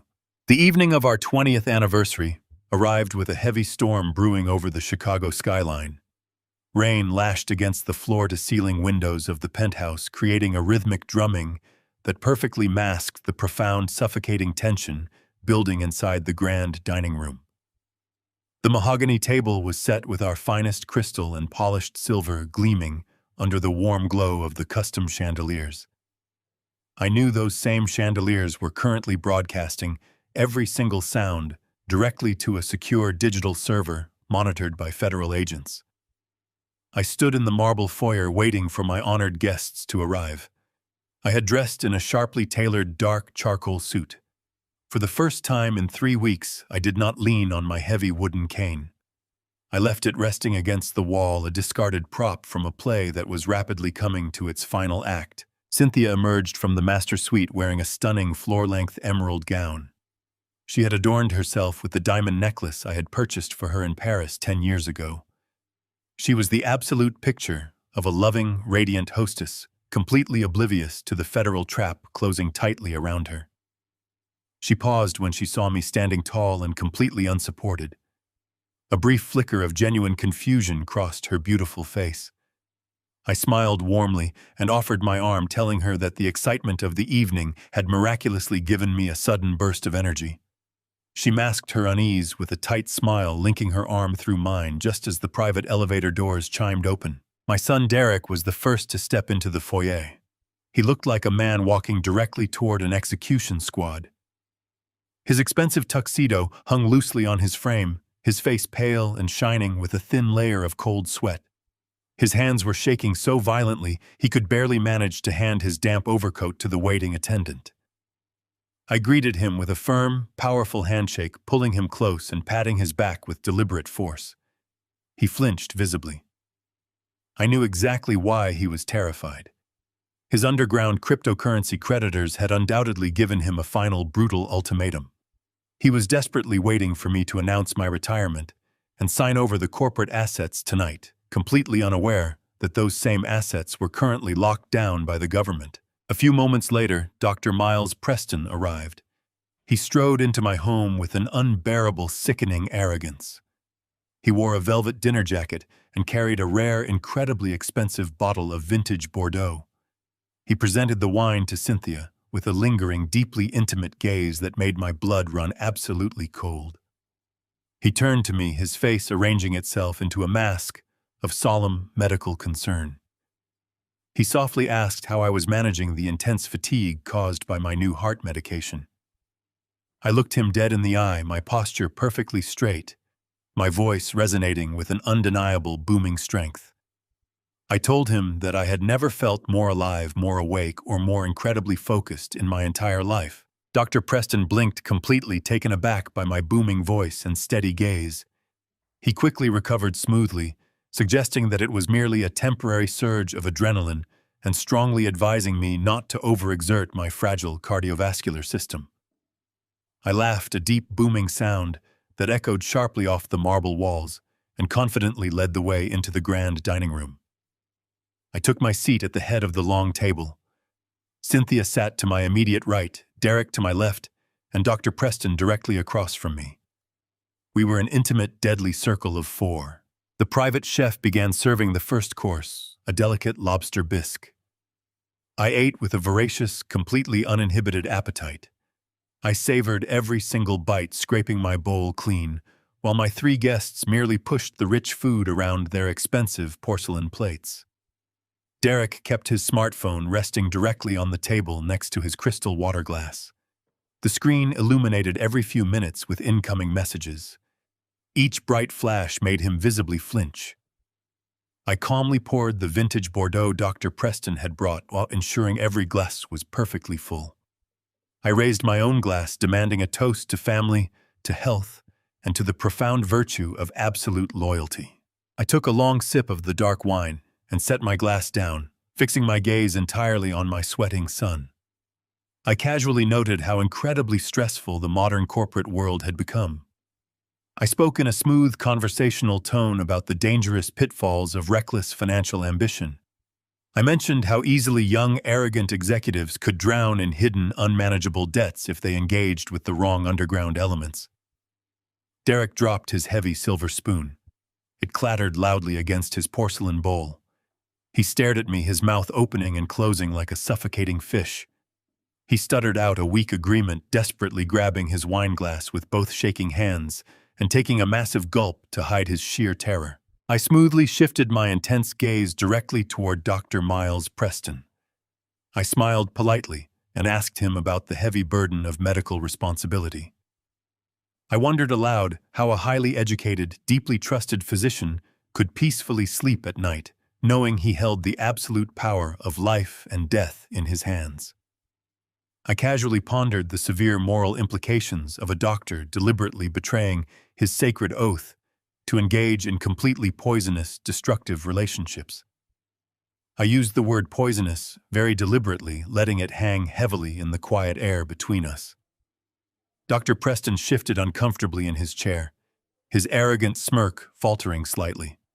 He cleared his throat and offered a generic rehearsed platitude about always prioritizing the profound well-being of his vulnerable patients. Cynthia tried desperately to intervene expertly, attempting to steer the heavy conversation back to lighter topics.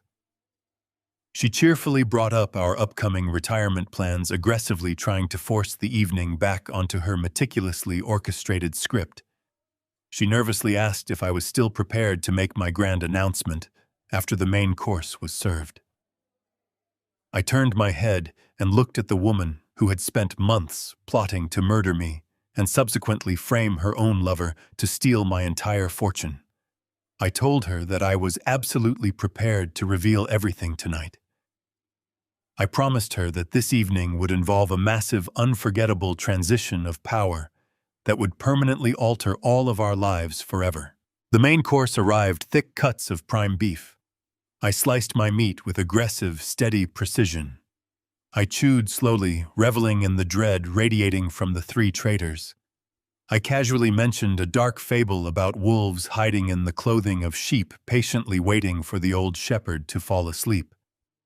The absolute problem with greedy wolves is that they invariably turn on each other the very second the fresh meat runs out, I concluded.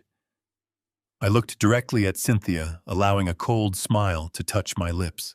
The dense tension in the grand dining room finally became an unbearable physical weight, pressing down heavily upon their silently panicking, treacherous hearts. The heavy silence that followed my fable about the wolves hung over the grand dining room like a thick, suffocating fog. The absolute dread radiating from my three guests was a tangible force pulling the air directly from their lungs. I allowed that agonizing silence to stretch for a long, torturous minute, while the private chef silently cleared the main course and poured the final glasses of vintage Bordeaux. When the heavy mahogany doors clicked shut, leaving the four of us completely isolated in the magnificent room, I finally made my move. I reached out with a perfectly steady hand and picked up my crystal wine glass. I took my heavy silver dessert spoon and tapped it gently against the rim. The sharp, clear, ringing sound pierced the stifling tension like a gunshot. I placed the glass down and placed both of my hands flat on the polished table. Then I stood up. I did not struggle. I did not wheeze or groan or lean on the heavy wooden cane resting uselessly against the far wall.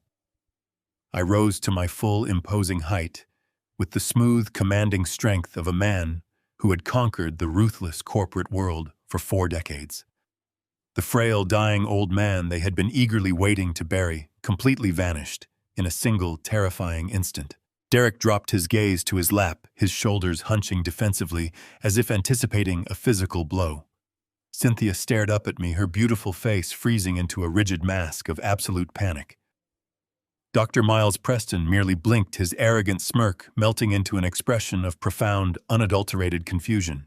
I looked down at the three of them, my expression completely devoid of any warmth or paternal affection. I began to speak, my voice resonating with a deep, booming authority that commanded absolute attention. I told them that an anniversary is traditionally a time for profound reflection. It is a moment to look back on the shared history, the mutual sacrifices, and the bedrock of trust that supposedly binds a family together. I let my cold gaze slowly drift from my trembling son to my petrified wife. I continued, stating that a retirement is also a time for transition. It is the specific moment when a patriarch steps aside and officially hands the keys of his hard-earned kingdom over to the next deserving generation. I paused, letting the heavy weight of my words settle firmly on their shoulders. Derek let out a small, pathetic whimper, his shaking hands gripping the edge of the mahogany table as if the floor were suddenly dropping away beneath him. I reached down to the empty chair beside me and picked up the thick manila folder I had deliberately hidden there before the dinner began. I held the heavy file up to the light of the crystal chandeliers, letting them clearly see the official federal seals stamped across the front cover. I stepped away from the head of the table. I walked slowly and deliberately around the edge, my footsteps echoing sharply against the polished marble floor. I stopped directly behind Dr. Miles Preston. The cardiologist stiffened his knuckles, turning white as he gripped his linen napkin. He tried to turn his head to look at me, but a sudden paralyzing fear kept his gaze locked completely forward. I raised the thick manila folder and dropped it with a loud, violent slap directly onto the center of his empty porcelain dessert plate. The heavy thud made all three of them physically jump in their seats. I leaned down, placing my hands on the high back of his chair, bringing my face right next to his sweating ear. "Dr. Preston," I whispered, my voice dripping with absolute freezing venom. "You are a brilliant cardiologist, but you are a completely terrible hitman." The doctor gasped, his entire body jerking violently as if he had just touched a live electrical wire. The last remnants of his arrogant, polished facade shattered into a million tiny, irreparable pieces. All the color instantly drained from his face, leaving his skin a sickly, terrifying shade of ashen gray. His chest began to heave with rapid, shallow breaths as his panic-stricken eyes darted frantically around the room. He slowly turned his head, looking past my imposing frame, and fixed a stare of absolute, unadulterated horror directly onto Cynthia. He was desperately seeking reassurance from the woman who had seduced him into this murderous conspiracy. He wanted her to tell him that this was just a terrible misunderstanding, a sick joke played by a paranoid old man. But Cynthia could not help him. She was staring at the thick folder on his plate, her blue eyes wide with a terrifying realization.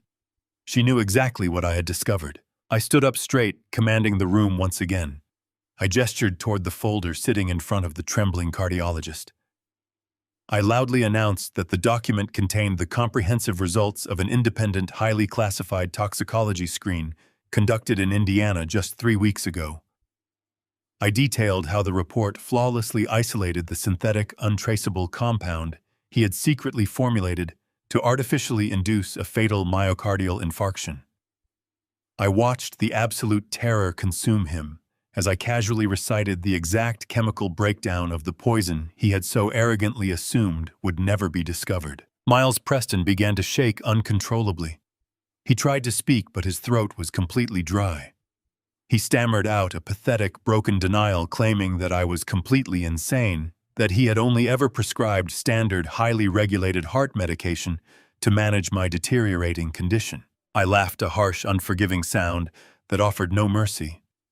I told him that his pathetic lies were entirely useless now. I revealed that I possessed the high-definition audio recordings of the secret phone calls where his beloved Cynthia had coldly outlined the entire murder plot to her private attorney. I watched the devastating realization hit the doctor with the crushing force of a freight train. I slowly explained that Cynthia had never intended to run away to the French Riviera with him. I told him that she had deliberately kept his original handwritten prescription pads and the encrypted text messages detailing the poison.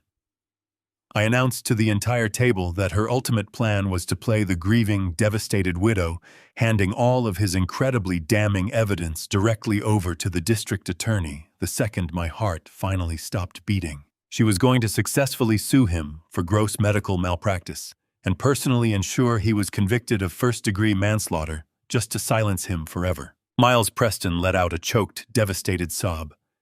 The sheer magnitude of Cynthia's profound sociopathic betrayal broke his spirit completely. He slumped forward in his chair, burying his sweating face in his shaking hands. The brilliant cardiologist who had arrogantly plotted to end my life was now nothing but a pathetic, sobbing mess.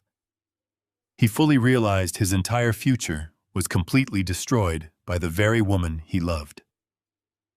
The grand dinner party had officially become an absolute slaughter. The trap was perfectly sprung, and there was no escape. I smiled coldly, finally bringing justice to this treacherous room. Before Cynthia could even attempt to open her mouth to articulate a single frantic defense, I reached down and retrieved the second thick manila folder from the empty chair beside me. I walked around the edge of the polished mahogany table, my slow footsteps echoing like the heavy ticking of a lethal countdown clock. I stopped directly behind my sweating, trembling son. I slammed the heavy file down onto his porcelain plate, shattering the delicate crystal water glass resting right next to it. Derek flinched violently, covering his head with his shaking arms, as if he expected the heavy ceiling to physically collapse on top of his miserable, guilty shoulders. "And you, Derek," I said, my voice dropping to a low, terrifying rumble that vibrated intensely through the grand dining room. $4 million in underground cryptocurrency debt. You were actively embezzling massive amounts of capital from my firm through 12 completely fabricated offshore shell companies, just desperately trying to buy enough precious time while you waited for this pathetic cardiologist to finally stop my heart. Derek let out a pathetic, suffocated gasp. He stared blankly at the highly detailed financial ledgers spilling out across his dinner plate, exposing every single fraudulent wire transfer he had ever authorized. His face instantly turned a sickly, translucent shade of white. He looked up at me with tears streaming down his cheeks, opening his mouth to beg for a mercy he absolutely did not deserve. I immediately raised my hand, silencing his pathetic whimpers with a single commanding gesture. "Do not dare insult my intelligence by begging," I ordered coldly. "You sold your own father's life to quickly pay off violent street thugs. You thought you were incredibly clever, secretly aligning yourself with your manipulative stepmother to comfortably inherit my logistical empire. But you are nothing but a foolish, incredibly naive pawn in a much darker game." I turned my attention back to the head of the table, focusing my absolute burning fury entirely on my beautiful, treacherous wife. Cynthia was tightly gripping the edge of the long table, her knuckles stark white, her breathing becoming shallow and highly erratic. She knew the walls were rapidly closing in, but she had not yet realized the true absolute depth of her impending destruction. I reached into the inner pocket of my tailored charcoal jacket and pulled out a small, highly advanced digital audio remote. I pressed a single silver button. The sophisticated surround sound system I had custom installed in the dining room instantly crackled to life. Suddenly, Cynthia's own voice filled the large, quiet space, echoing off the cold marble walls with crystal-clear, undeniable clarity. It was the exact secret recording from her private closet, seamlessly captured just 24 hours earlier. We all listened together in absolute agonizing silence as her recorded voice coldly discussed my failing heart, confidently bragging to her ruthless private attorney about the fake 50% asset split. Dr. Preston abruptly raised his head, his tear-filled eyes widening in total disbelief as he listened to the woman he loved call him a completely spineless idiot. The pristine audio recording continued to play loudly, actively, broadcasting Cynthia's vicious plan to meticulously secure the original, handwritten prescription pads and the highly encrypted text messages. Her recorded voice dripped with arrogant malice as she proudly detailed her brilliant strategy to hand the doctor directly over to the aggressive district attorney, fully intending to sue him for gross medical malpractice and frame him for first-degree manslaughter. A horrifying, strangled sound violently escaped the doctor's throat. He stared at Cynthia as if she had suddenly transformed into a terrifying, utterly unrecognizable demon sitting right in front of him. The digital recording marched forward seamlessly, shifting to her ultimate devastating plans for my pathetic son. Derek's jaw dropped wide open as he clearly heard his stepmother confidently brag about secretly hiring a private forensic accountant to silently track his hidden offshore shell companies.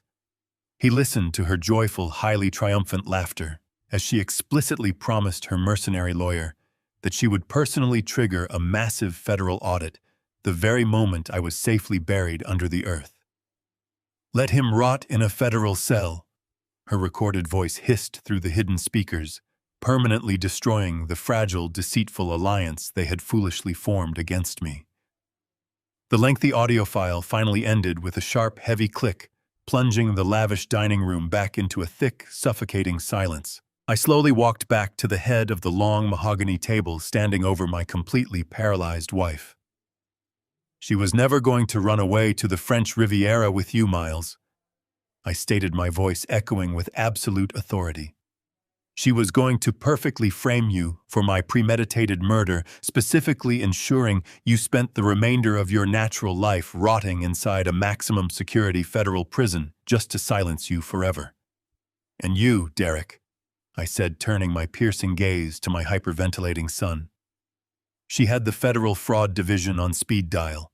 She was fully prepared to permanently lock you in a federal cage the very day my lifeless body went into the ground. She orchestrated this entire massacre to easily walk away with 100% of my entire estate."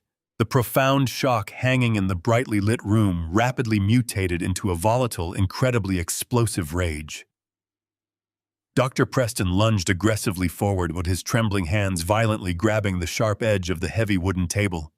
He screamed at Cynthia, his voice cracking with hysterical devastation, cursing her for maliciously destroying his medical career and manipulating his deeply misplaced affection. Derek was actively weeping uncontrollably, his head buried deep inside his folded arms, rocking back and forth as the terrifying reality of his massive federal crimes fully materialized inside his cowardly mind. Cynthia sat perfectly rigid, her beautiful face twisted into a grotesque mask of pure, unadulterated terror. She tried to stand up, perhaps to run toward the private elevator, but her trembling legs completely failed her, forcing her to heavily collapse back into her cushioned dining chair. I watched the three of them violently turn on each other exactly like starving, desperate wolves trapped permanently inside a tiny, inescapable metal cage. The brilliant, highly sophisticated facade of their deadly financial alliance had been completely pulverized, leaving absolutely nothing but ugly, naked betrayal in its chaotic wake. They had arrogantly believed they could easily outsmart a man who had spent 4 grueling decades successfully dominating the most ruthless corporate predators on the planet. They had completely underestimated the burning, relentless fury of a determined patriarch pushed far past the absolute limit of human forgiveness. I remained perfectly calm amidst the hysterical shouting and the pathetic sobbing. The ultimate crushing weight of federal justice was finally descending heavily upon them, and I fully intended to supervise every single second of their complete and total financial and absolute legal ruin. The heavy oak doors of the dining room suddenly swung open with a resounding crash. A dozen heavily armed federal agents poured into the space, their voices barking absolute commands. The magnificent stage play of their miserable lives had reached its inescapable curtain call. The federal agents moved with terrifying efficiency, flooding the grand dining room in a wave of gear and drawn weapons.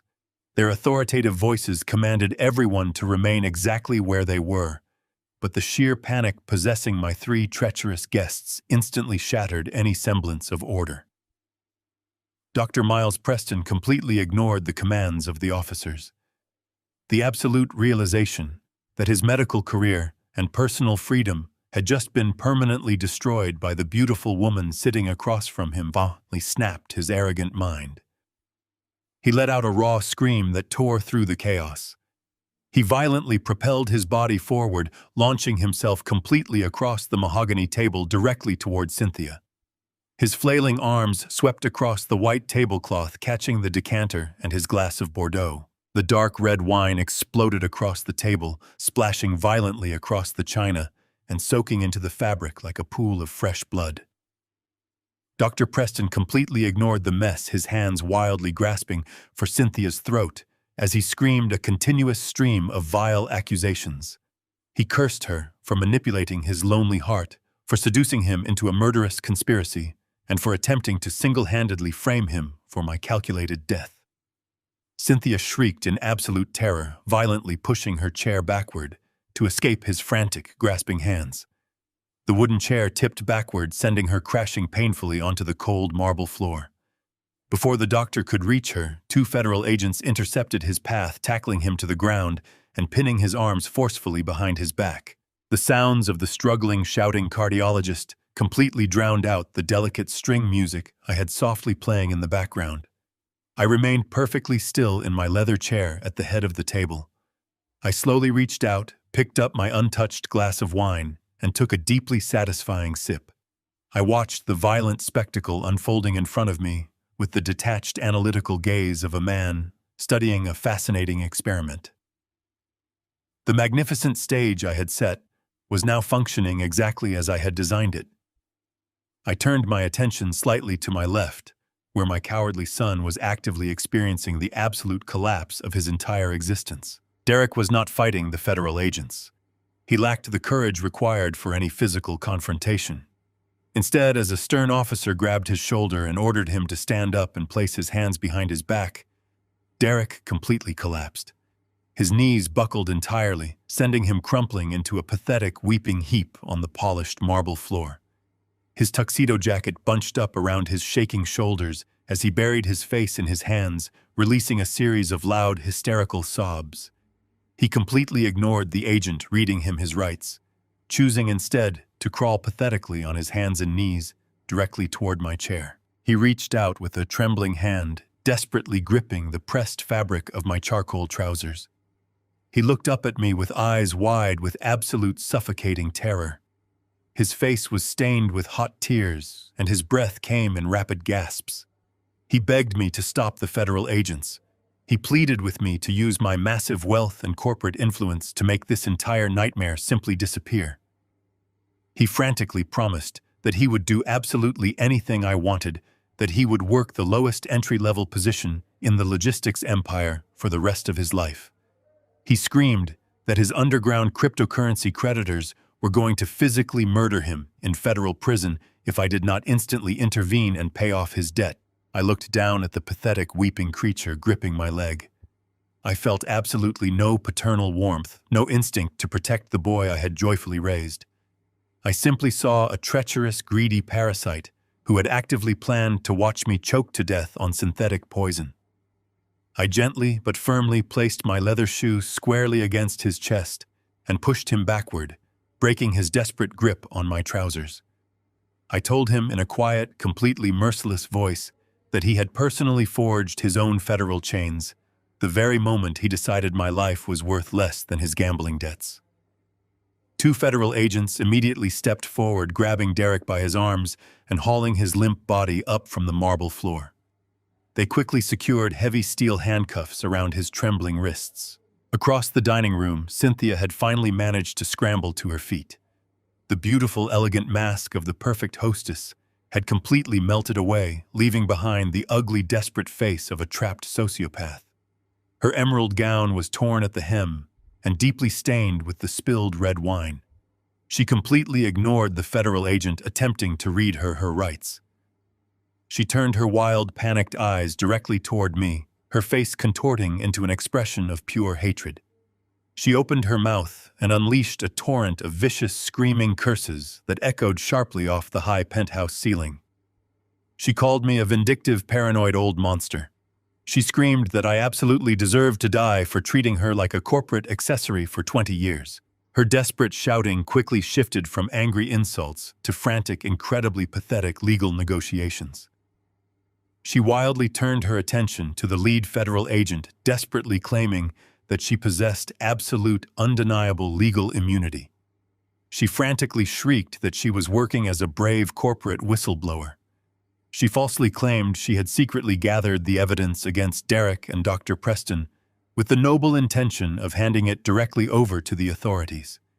She loudly insisted she was completely innocent of any actual conspiracy and was merely playing along to gather the necessary forensic proof. The lead federal agent, a tall, imposing man with a stern expression, simply stared at her with complete, unfiltered professional disgust. He calmly informed her that they had already spent the entire morning reviewing the high-definition audio recording captured inside her private closet. He explicitly noted that her secret, highly detailed conversation with her ruthless private attorney completely destroyed any possible claim of innocent whistleblowing. He smoothly recited her own recorded words back to her, reminding her that she had explicitly planned to wait for my heart to stop before framing the doctor and destroying my son. The absolute realization that her own brilliant sociopathic trap had been used perfectly against her finally silenced her frantic screaming. Cynthia stood completely frozen in the center of the ruined dining room, her mouth opening and closing silently, like a suffocating fish. The cold, heavy steel handcuffs clicked loudly around her delicate wrists, securing her permanently to the harsh, unforgiving reality of her own monumental greed. I remained comfortably seated at the head of the destroyed mahogany table, slowly swirling the dark vintage wine inside my crystal glass. The intoxicating aroma of the expensive Bordeaux mingled perfectly with the heavy, deeply satisfying scent of absolute justice. I took another slow, deliberate sip, letting the rich flavor wash over my tongue. I sat back in my heavy chair and peacefully watched the federal agents forcefully drag the three miserable, broken monsters out of my penthouse, completely clearing my life of their toxic, murderous presence forever. The heavy oak doors of the dining room suddenly swung open with a resounding crash. A dozen heavily armed federal agents poured into the space, their voices barking absolute commands. The magnificent stage play of their miserable lives had reached its inescapable curtain call. Leading the charge was Mitchell Crawford, my brilliant lead attorney, walking shoulder to shoulder with the district attorney. Mitchell adjusted his tailored suit jacket and offered me a brief, deeply respectful nod. The absolute chaos of the federal raid swept across the polished marble floor. The commanding shouts of the tactical officers echoed with deafening volume, instantly shattering the remaining tension.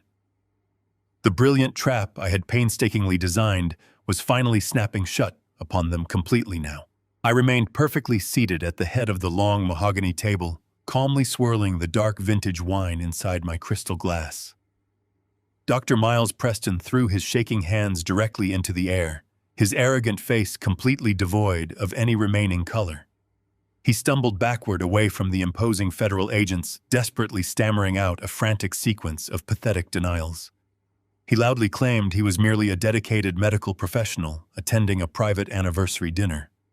A stern federal officer completely ignored his miserable lies, violently grabbing his velvet dinner jacket and forcefully slamming him chest first against the polished surface of the table.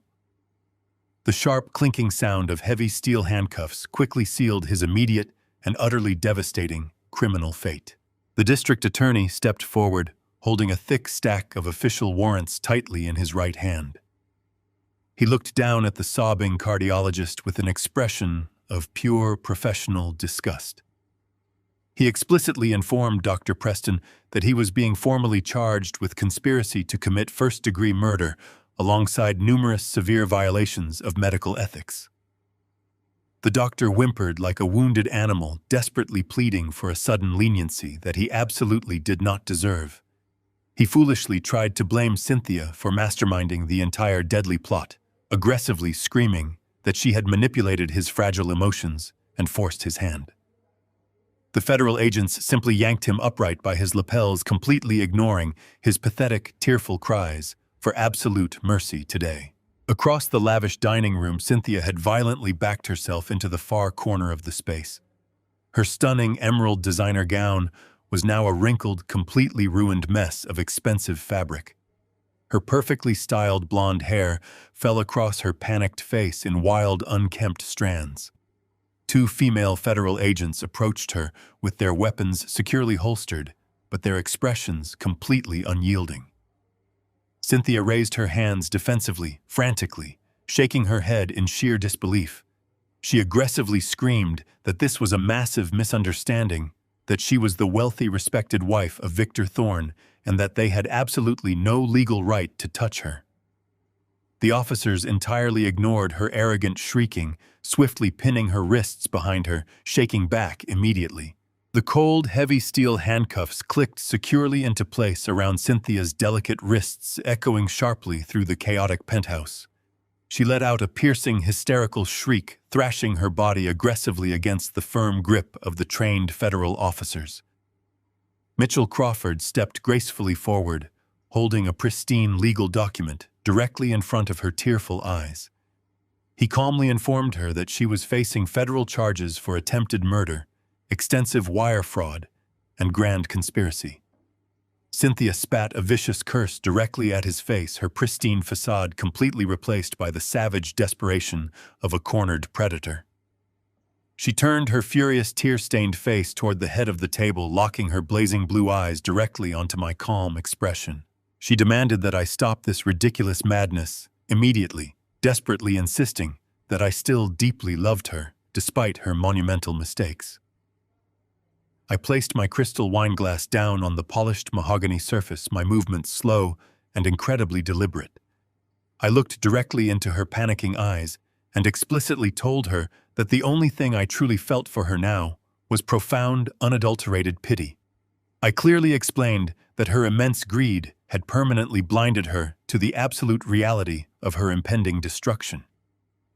The district attorney signaled the two female officers, instructing them to forcefully remove the struggling prisoner from the luxurious premises.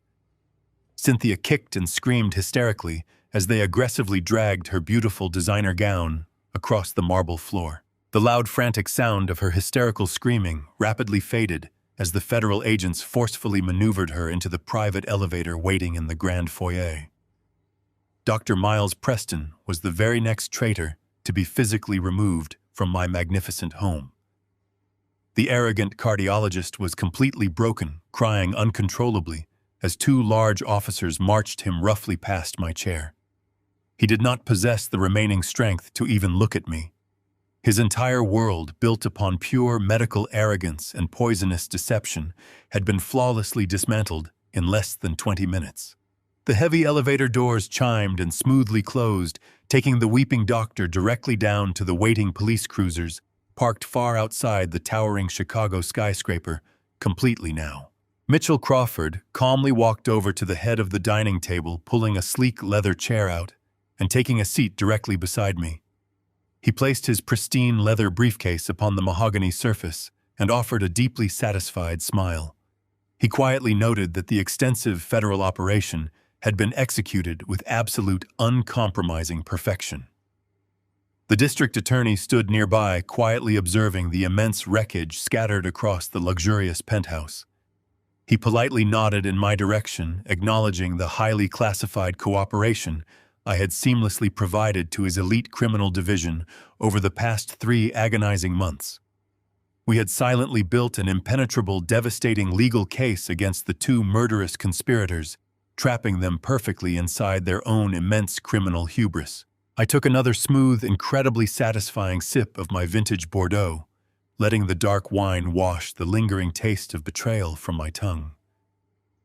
I looked at Mitchell and firmly thanked him for his unwavering, absolute loyalty during this exceptionally difficult transition period.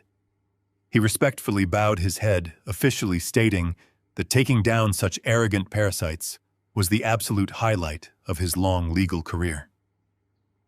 I turned my calm gaze back toward the sprawling, silent dining room. The heavy rain continued to furiously beat against the massive floor-to-ceiling windows, completely masking the chaotic police sirens wailing loudly down on the dark, rain-slicked Chicago streets. The intense, suffocating tension that had previously poisoned the air was completely eradicated. The intense satisfaction blooming deeply inside my chest was completely intoxicating. I had flawlessly protected the massive logistics empire I spent 4 decades building. I had entirely outsmarted a brilliant, arrogant cardiologist and a beautiful sociopathic wife who foolishly believed they could easily conquer me. The pathetic, dying old man they had eagerly planned to bury was absolutely nothing but a magnificent, incredibly deceptive illusion. I stood up from my leather chair, feeling stronger and more profoundly alive than I had in 20 years. I walked slowly over to the sprawling glass windows, gazing down at the glowing city lights shining brightly through the pouring rain. My dangerous, highly orchestrated trap had flawlessly concluded. The Grand Empire was finally secure. As the federal agents aggressively hauled my screaming wife and the sobbing cardiologist toward the heavy oak doors, I raised my right hand in a sharp, commanding gesture. The lead agent paused, looking back at me with a questioning gaze. I calmly pointed my finger directly at my son, who was currently curled into a pathetic, trembling ball on the polished marble floor. I instructed the federal authorities that they could take Dr. Preston and Cynthia away immediately, but they were to leave the boy with me. The lead agent nodded silently, fully understanding the complex parameters of the immunity deal my legal team had ruthlessly negotiated earlier that morning. An agent stepped forward, grabbed Derek by his shaking shoulders, and unlocked the heavy steel handcuffs with a loud metallic click. The heavy oak doors finally slammed shut, cutting off Cynthia's desperate, venomous shrieking, plunging the ruined dining room into a thick, suffocating silence. Only Derek remained. He stayed on his hands and knees, staring blankly at the dark red wine pooling across the expensive marble floor. He was hyperventilating, his thin chest heaving with rapid, shallow gasps. He slowly looked up at me, a tiny, pathetic glimmer of foolish hope sparking in his terrified, bloodshot eyes. He genuinely believed that because the federal agents had removed his restraints, his loving father had finally decided to spare him, to forgive his monumental, murderous betrayals, and to magically fix his catastrophic mistakes. "Stand up," I commanded, my voice entirely devoid of any residual paternal warmth. It was a cold, flat, heavily detached tone, the exact voice I utilized when dismantling a failing, useless corporate subsidiary. Derek struggled to obey. His legs were shaking so violently he had to grab the edge of the mahogany table to pull his miserable frame upward. He stood before me, his expensive tuxedo wrinkled and deeply stained, his face a portrait of absolute, unadulterated cowardice. He opened his mouth, preparing to offer another endless stream of pathetic, weeping apologies, but I immediately cut him off. "You are officially terminated from your position as the Chief Operating Officer of my logistics empire, effective immediately." I stated my words, falling upon him like heavy stones. "Your corporate security clearance has been completely revoked. Your digital access to the main servers, the offshore accounts, and the international ledgers has been permanently severed. You no longer possess any authority, any title, or any association with the company I spent 40 years bleeding to build." Derek swayed on his feet, his jaw dropping open. "Dad, please," he whimpered, a fresh wave of tears spilling down his pale, sweating cheeks. "You cannot just cut me off. The cryptocurrency debt is massive. Those men, they do not care about excuses. They will literally end my life if I do not transfer the capital by midnight tonight." "That is no longer my problem, Derek," I replied smoothly, leaning back in my leather chair and resting my hands on the armrests. I spent the entire afternoon working directly with my private forensic accountant and my personal banking team. We completely drained the 12 fake shell companies you so foolishly created. We successfully recovered every single penny of the $4 million you aggressively embezzled from my firm. But we did not stop there. I watched his bloodshot eyes widen in profound horror as the absolute reality of my meticulous counterattack finally began to sink into his dense, arrogant brain. "I also legally seized every single one of your personal financial assets," I continued, my voice echoing clearly in the quiet, ruined room. "I liquidated your private investment portfolios. I completely emptied your personal checking and savings accounts. I even instructed my legal team to aggressively target the equity in your luxury penthouse downtown to forcefully cover the substantial legal fees and internal auditing costs generated by your massive, deeply stupid corporate fraud. You took everything! Derek gasped, his voice cracking into a high, hysterical pitch. You left me with absolutely nothing, Dad. You are sentencing me to death. Those loan sharks are ruthless. They will find me. They will physically tear me apart. I am not sending you to federal prison, Derek, I said, leaning forward and locking my cold gaze directly onto his terrified, weeping face. Prison would provide you with 3 warm meals a day and a secure, heavily guarded cell. Prison would be a profound, undeserved mercy for a son who comfortably sat in my living room and happily discussed how long it would take for a synthetic poison to stop his own father's heart. Derek violently dropped to his knees, pressing his forehead against the cold marble floor, sobbing uncontrollably. He begged for my forgiveness, pleading for just one final financial bailout, promising that he would completely disappear and never bother me again. I felt absolutely nothing for him. The profound, crippling grief I had experienced when I first heard his treacherous voice on the hidden audio recording had completely evaporated, replaced entirely by the cold, hard clarity of absolute justice. You are going to walk out of that door right now with absolutely nothing, I declared, my voice resonating with an undeniable, terrifying finality. You have no job, no trust fund, no family inheritance, and absolutely no protection. You are entirely stripped of the powerful, wealthy name you so casually disgraced. And you should know, Derek, that your incredibly impatient, highly violent underground creditors are currently waiting for you in the lobby downstairs. My private security team politely informed them that you would be exiting the building very shortly. Derek let out a raw, guttural scream of absolute, unadulterated terror. He scrambled backward across the marble floor, completely desperate to avoid the heavy oak doors leading out of the penthouse. But his pathetic resistance was entirely useless.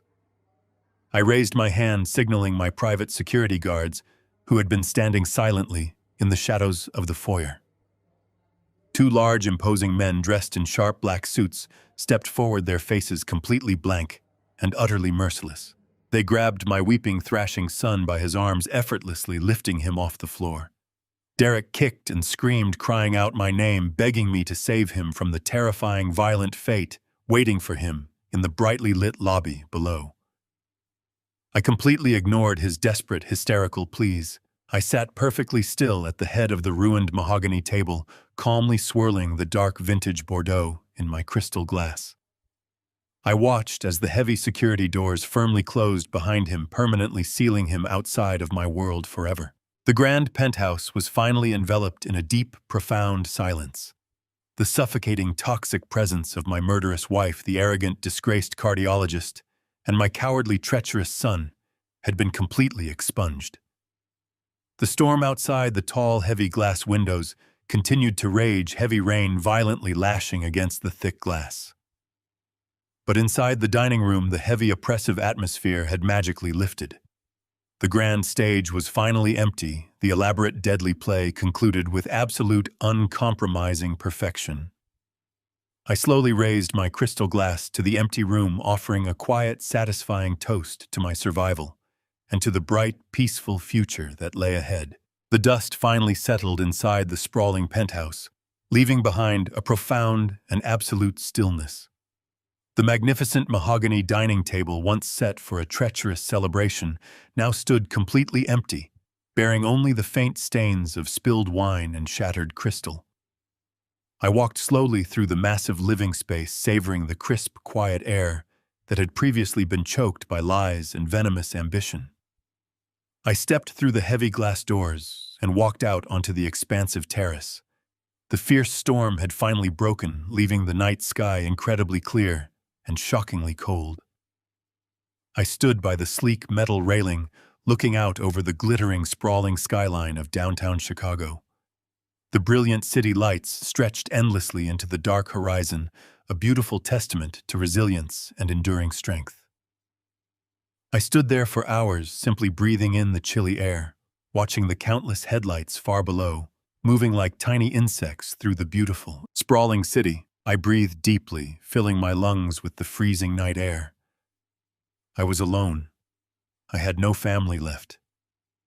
The woman I had married was currently sitting inside a cold, concrete federal holding cell, stripped of her designer gowns and her sociopathic dreams of boundless wealth. The son I had raised and tried to prepare for greatness was currently wandering the unforgiving city streets, desperately looking over his shoulder, permanently exiled from the protective fortress of my vast empire. The brilliant cardiologist who had violated his sacred oath was facing the complete devastating annihilation of his medical career and his personal freedom. I had ruthlessly severed every single blood tie and every marital bond, casting them all out into the harsh wilderness they so richly deserved.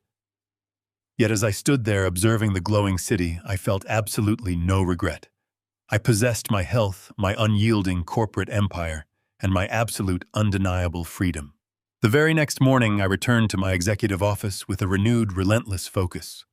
I systematically restructured the entire executive board of my logistics company, promoting loyal, incredibly intelligent individuals who had actually earned their positions through decades of honest, grueling hard work.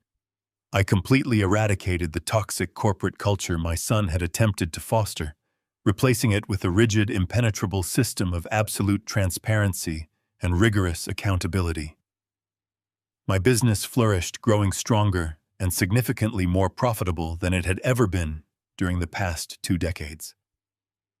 The pathetic, disorganized mess my son had secretly created was completely erased, smoothly, replaced by a highly efficient, remarkably lucrative operation that functioned with absolute uncompromising precision. I felt an incredible surge of pure energy coursing through my veins every morning, but I knew that securing my financial legacy was not entirely enough. I thought deeply about the failing heart that had initially made me so incredibly vulnerable to their vicious, calculating predation. I decided to utilize my immense wealth to create something genuinely meaningful and profoundly lasting. I legally established a massive, heavily endowed medical trust fund dedicated entirely to financing advanced cardiovascular research and providing free life-saving heart surgeries for underprivileged patients. I directed millions of dollars toward brilliant, dedicated doctors who actually valued human life, actively ensuring that men, women, and children who truly deserved to live would receive the exact medical miracles they desperately needed. The grand penthouse is quiet now, but it is a deeply comforting, incredibly peaceful silence. I no longer rely on a heavy wooden cane to walk, and I no longer sleep with one eye open, constantly waiting for the wolves to strike in the dark. I survived the absolute worst betrayal imaginable, completely burning down my own treacherous house to effectively purify the ground beneath it. The brilliant, magnificent empire stands taller and infinitely stronger than ever before, firmly guided by a man who finally learned to see the world exactly as it is. I am absolutely invincible, completely unstoppable, and entirely free from their poisonous grasp. Lesson blood does not guarantee loyalty, and a polite smile can hide the sharpest knife. In life, we often close our eyes to the red flags of those closest to us because the truth is too painful to accept. But ignoring reality doesn't protect you. It only empowers those who wish to exploit you. True strength lies in having the courage to see people exactly for who they are, not who you wish them to be. When betrayal comes from within your own house, you must be willing to burn the house down to survive the flames. Call to action. Have you ever trusted the wrong person only to find out they were plotting against you? Drop a comment below and share your story of survival. Don't forget to hit that subscribe button, give this video a like, and ring the bell for more intense life stories.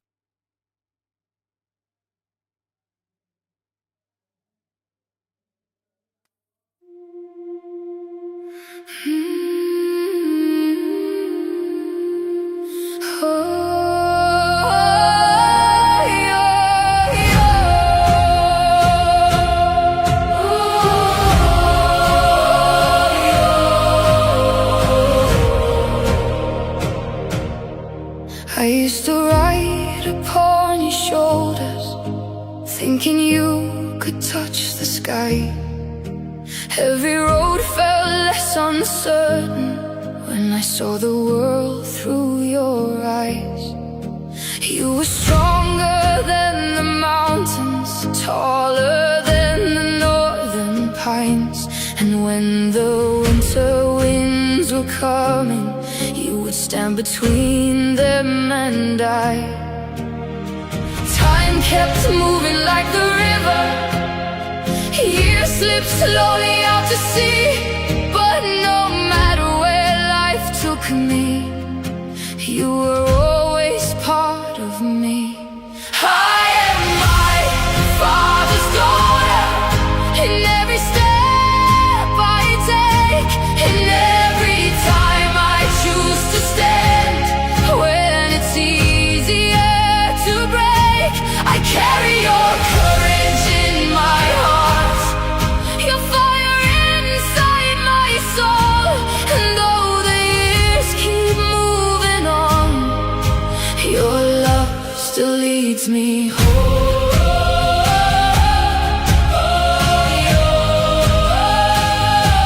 You taught me strength is not in power, but in kindness when it's hard. You taught me how to keep on going when the road grows cold and dark. Every lesson, every story, every laugh around the flame lies within me like an echo, calling softly through my name. And when I face my greatest battles, when I feel I can't go on, I can hear your voice beside me saying, child, you're stronger than you know.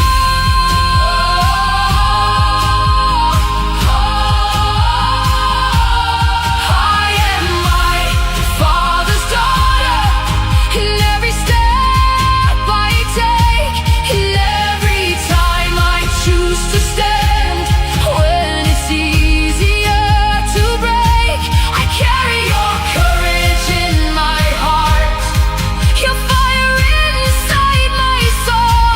And though the years keep moving on, your love still leads me home.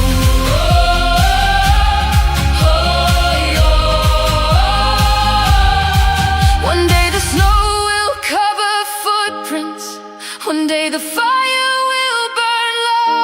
But the things a father gives his daughter are the things that never go. Not the gold or not the stories, not the battles that he won, but the quiet way he loved her and the woman she becomes. I am my Father's daughter, and I always will remain. Through every triumph, every loss, through every joy and every pain, the world may change around me, the stars may fade above, but I will always carry with me my Father's endless love. And when they ask me who I am, I'll smile and answer softly.